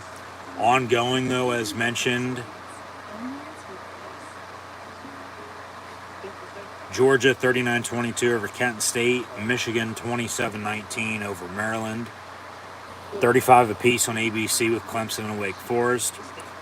This game here, Baylor, Iowa State, 10-point, 31-21 lead for the Bears. Mizzou and Auburn still tied at 14 late in the 4th as they were at halftime. TCU 34-21 at SMU. Kansas beating up on Duke 35-20. Louisville going to beat South Florida 41-3. Defense between Ball and Eastern Michigan in the second half, 43-31. UCLA is 21-3 over Colorado. UMass and Temple tied at 0. And then Ohio 20-7 leading Fordham. And then 3:30 games to watch out for coming up in about a half hour or so. Be Florida and Tennessee, Texas Tech, Notre Dame, North Carolina, Minnesota, Michigan State, Indiana, Cincinnati, James Madison, App State. At 4 o'clock, you got Oregon and Washington State.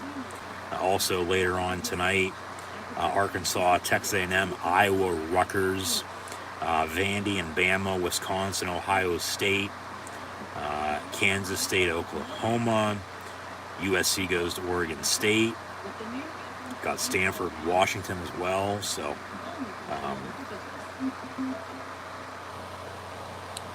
3.5 to play. Penn State up 33-14. Could be 10 times better, but it could be a hell of a lot worse because they're lucky to be where they're at. So I'll leave it at that. But this game could be a hell of a lot closer than it is, and probably should be. They've gotten lucky. So you got to give it up to Central Michigan. They played good. I was figured. McElwain's a good coach. He won at Colorado State, got him the Florida job. They got rid of him for Dan Mullen. They fired Mullen since. Billy Napier's down in the swamp now, but McElwain now at Central Michigan, and like Matt Millen said a little bit ago, they'll be fine. Penn State will be fine too. They just got to put it all together still, and they got to click, and it's got to be more balanced and more consistent. And overall, at the end of the day, today they're lucky in general, and lucky to score the 14 that they did beginning the game, because if they don't, they're only up 5, maybe 6, 7 right now. Let alone if Central Michigan doesn't turn the ball over, or commit as many penalties as they did. They're probably in this game right now. It's a lot closer than it is. So take it for what it's worth. A win's going to be a win at the end of the day, but Penn State going to be 4-0 here after today. Sack on the play. It'll be 2nd and 20, but just at least they had another 100-yard rusher, 3 straight games of that now. They have a running game, it seems like, but they just got to execute more defensively. Talked about it at the start. Got to be able to cover and tackle. They have the top 20 passing attack. Well, guess what? They couldn't cover or tackle today. They only converted on 1 turnover, I might add. So it's only a 12-point game right now, if not. But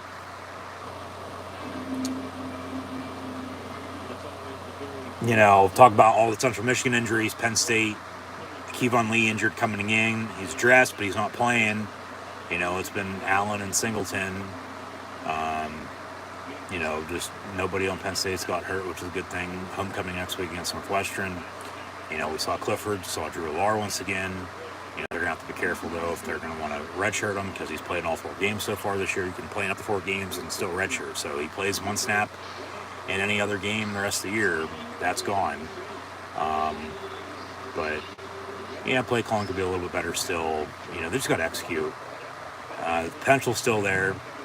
And yes, Dish Network, I'm still here as well, watching the game. I know I haven't turned the channel in fucking 3.5 hours, but that's because I'm watching this football game. But I'll digress. And, homecomings next week. Penn State, Northwestern,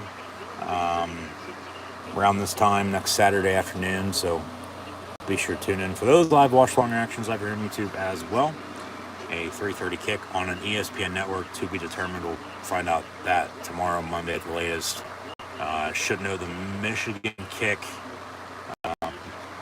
either Monday or a week from Monday, because, they got Northwestern next week, then a bye before they go to Michigan. So, another sack. Denied Dennis Sutton. Getting to the backup quarterback and takes him down. Michigan's going to win.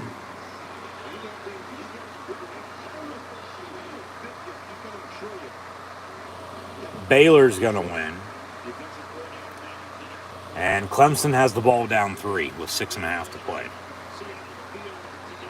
2nd and 18, pass, incomplete near side. 3rd and 18 with 1:50 to play.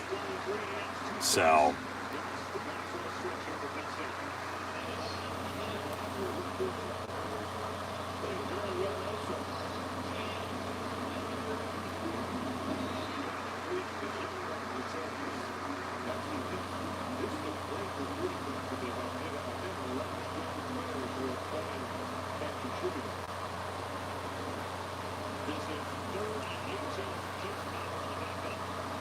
dump it off near side. It's going to be caught, and then more missed tackles.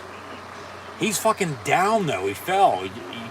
As soon as you fall to the ground, you're down in college. It's not down by contact. They allowed him to keep getting back up and keep running. It's still 4th down, though. Both teams still have all 3 timeouts, but neither are going to be calling them. And once Penn State gets the ball back here, they're just going to take a knee anyway. If they get the ball back, Central Michigan's going to go for it here on 4th and 7.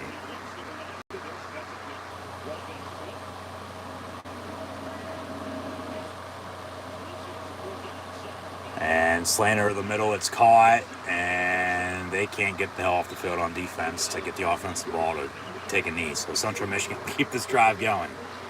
Good God.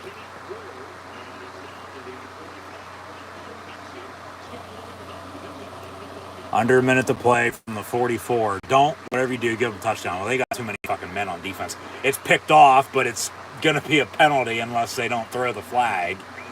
They were running like 3 guys off. They had like 15 guys on defense on that play.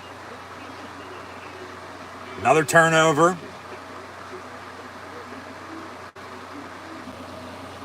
And they're going to let it slide because these refs don't care. They just want to get out. And all right.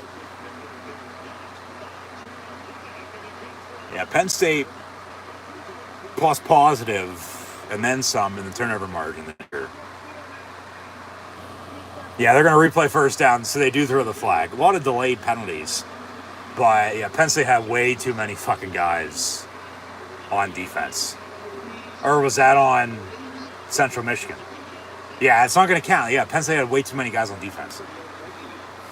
So they'll replay first down. No interception. I thought so. Yeah, they were running 3 guys off.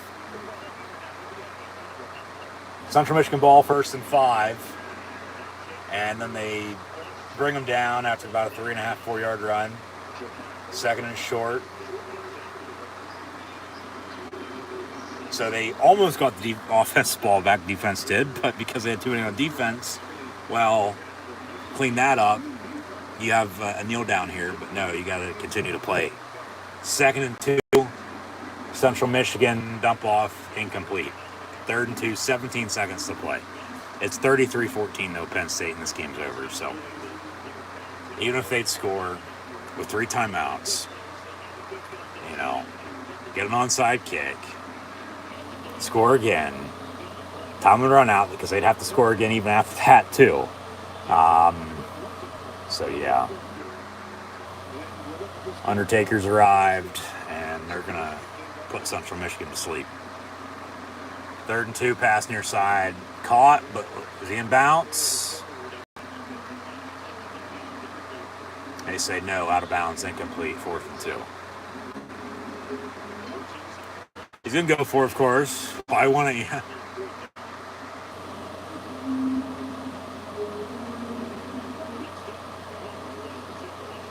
Central Michigan goes to Toledo. Penn State hosts Northwestern. But here we go. Here's ball game.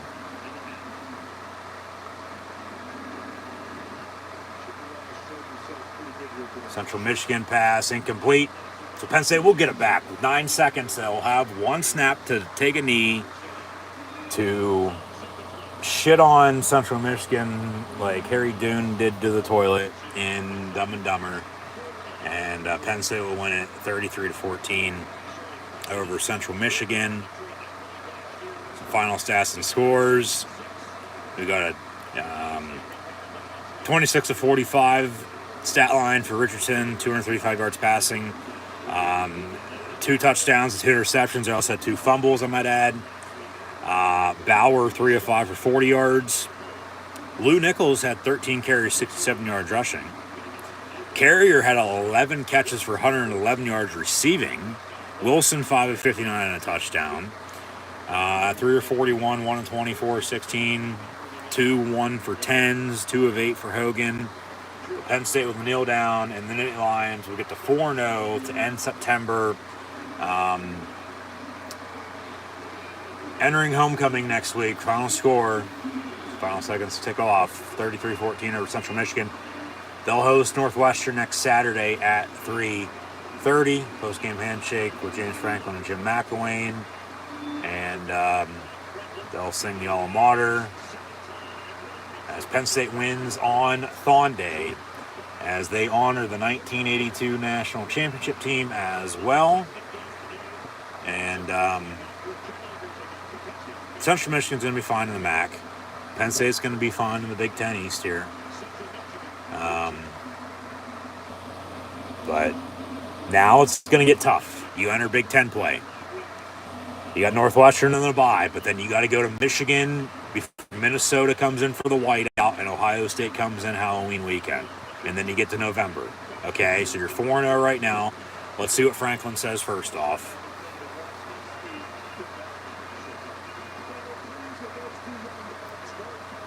Pleased with Singleton and Allen. Penn State's 21-0 in non-conference home games since Franklin's been the head coach at the start of the 2014 season. Yeah. A lot of turnovers, but they still got a lot to do. Yeah.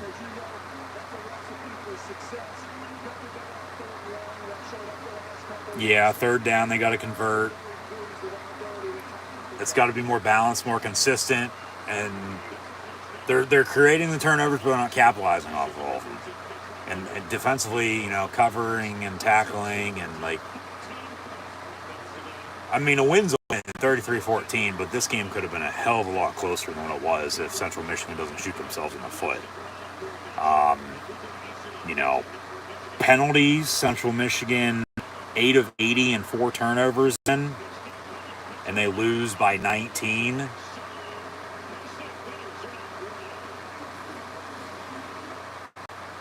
I mean, Penn State was only able to capitalize with one of the turnovers, so everything else goes the way it did. That's only a 12-point win. Like, Central Michigan's good. Knew that coming in, knew they were going to score some points. And they tied it at 14, but then Penn State put them out in the second half. So they're out in the pasture grazing.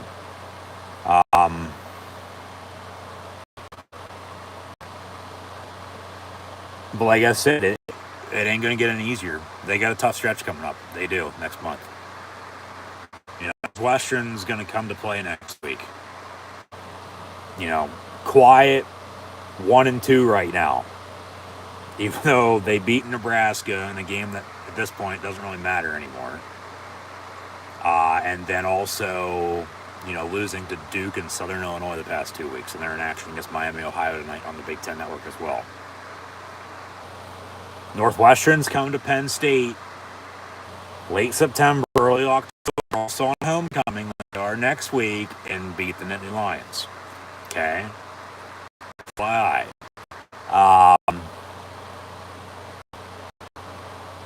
Should be a good game next week. Be kicking off around this time next Saturday afternoon, so be sure to tune in for live watch along reactions. Live here on YouTube. Of course, then the bye week comes at a perfect time.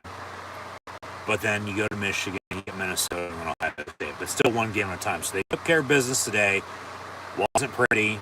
Win's a win. Could have been a hell of a lot closer. No doubt about it. 33-14 your final score, but now it's on the Northwestern. And it's still one play, one drive, one game at a time. And, I mean, with this game being as close as it was, I think next week's game could be a hell of a lot closer. It seemed to me they're still a little hungover after last week's win at Auburn, 41-12. They're still averaging about 40 points a game with a 33-14 win here today. But, hey, a win's a win. They're 4-0.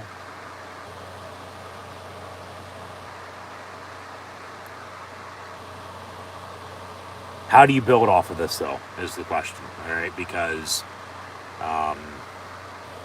final non-conference opponent, you got Big Ten play the rest of the way until the bowl game.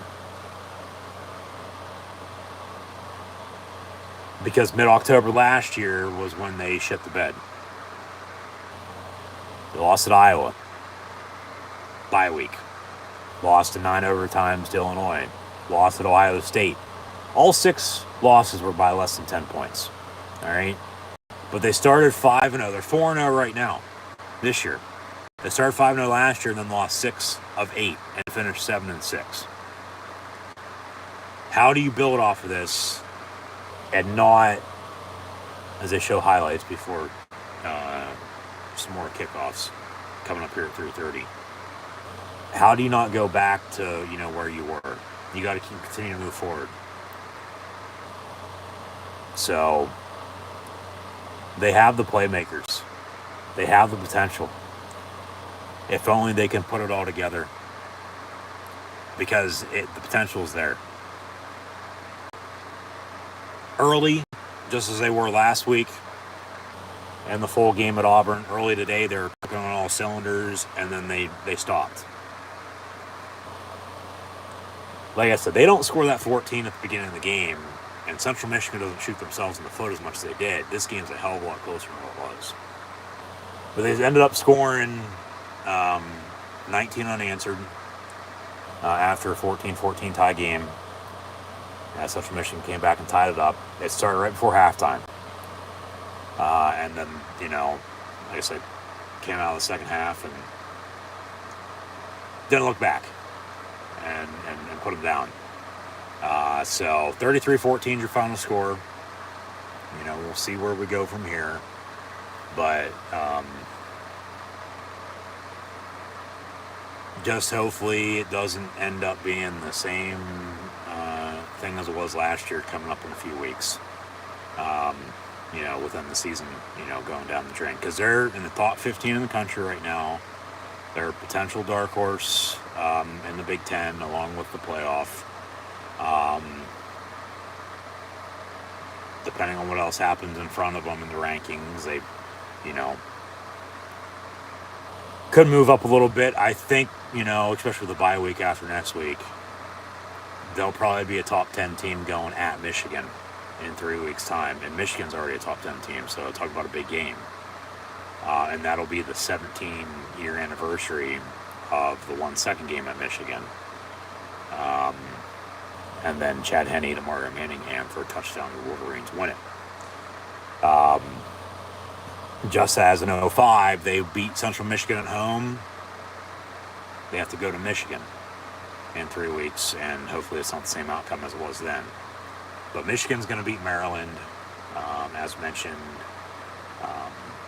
Baylor defeated Iowa State. We'll check in with Clemson, Wake Forest here. They're at a commercial break. But 3:30 games about to kick off, like I said. Momentarily, as we went over all those earlier, just, of course, once again, thanks for tuning in and listening. We updated some other scores, previewed what's to come tonight, previewed next week as well. Penn State will host Northwestern at 3:30. I'll have live watch-along reactions then live here on YouTube, so be sure to tune back in. But today, Penn State wins it at home against Central Michigan Chippewas, 33-14.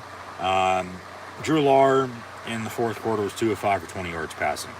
But Sean Clifford, as Penn State had another 100-yard rusher, Katron Allen 13 for a $111 on the ground and a touchdown. Clifford also had 5 carries for 23 yards and a score as well. Clifford, though, was 22 of 34 for 217 yards passing and 3 touchdowns.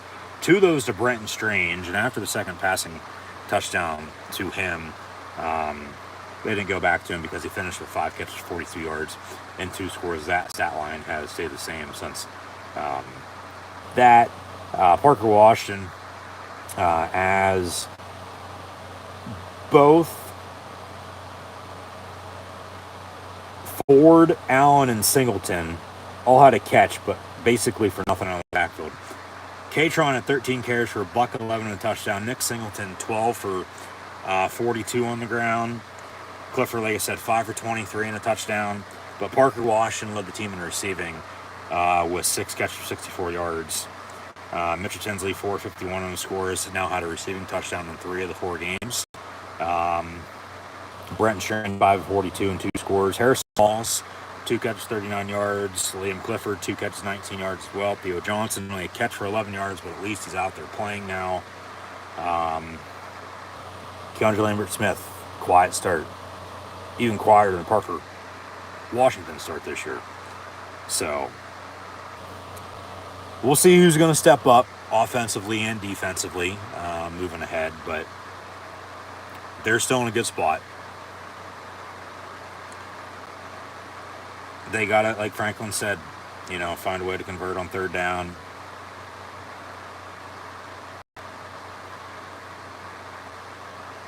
They got to have a more balanced offense still to this point. It's got to be more consistent. Just execution.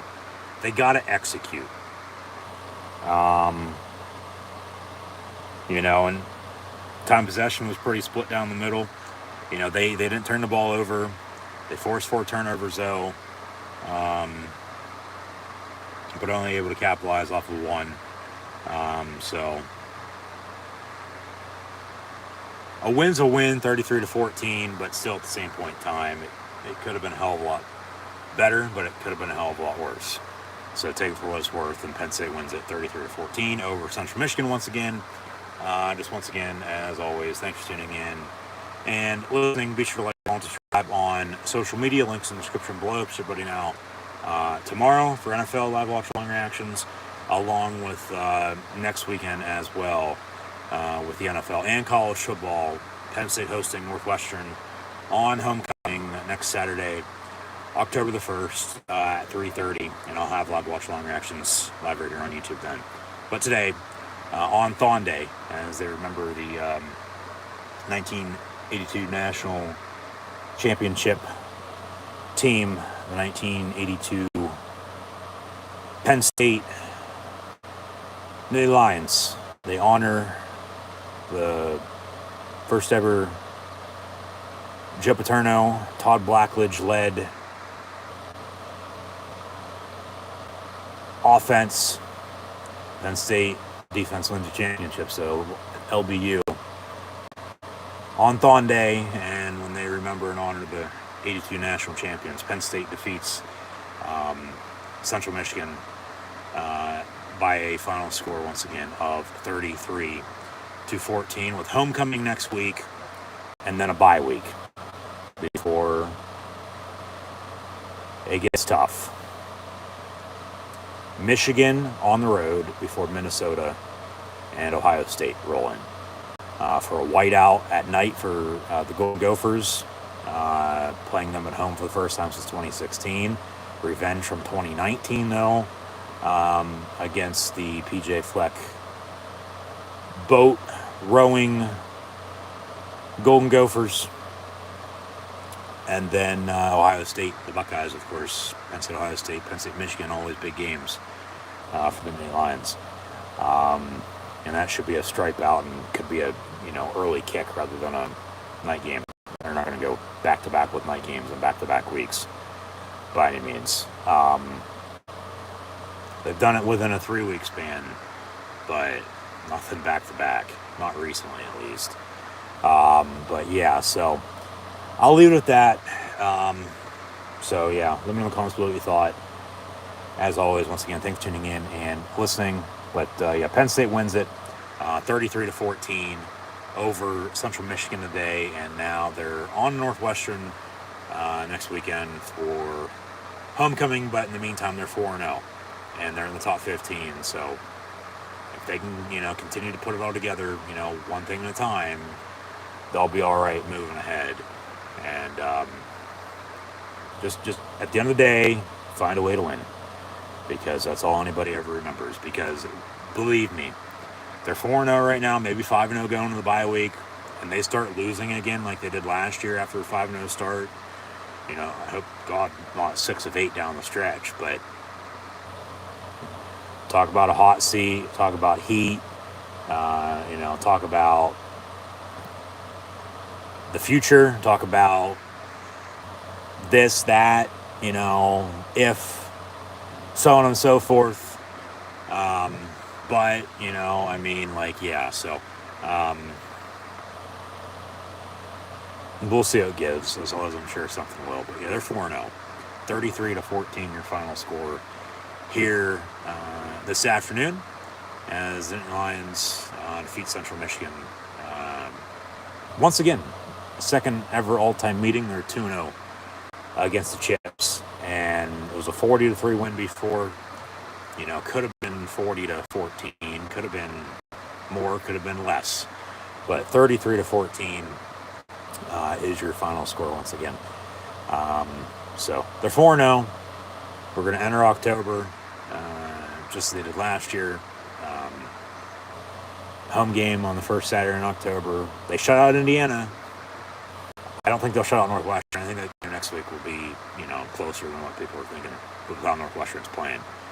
Because they'll come to play. Pat Fitzgerald will have them ready. And like I said, they've come to Penn State September, early October, and also won on homecoming at Penn State. So, take that for what it's worth. History repeats itself, even though this week, of course, don't want it to. But just find ways to win, and hopefully we can put it all together moving forward. But, once again, with being said, we're actually going to go to overtime with Clemson and Wake Forest, tied at 38. We're going to have Indiana at Cincinnati. Oregon's going to be at Washington State on Fox. CBS, of course, Florida and Tennessee. But Minnesota and Michigan State on the Big Ten Network.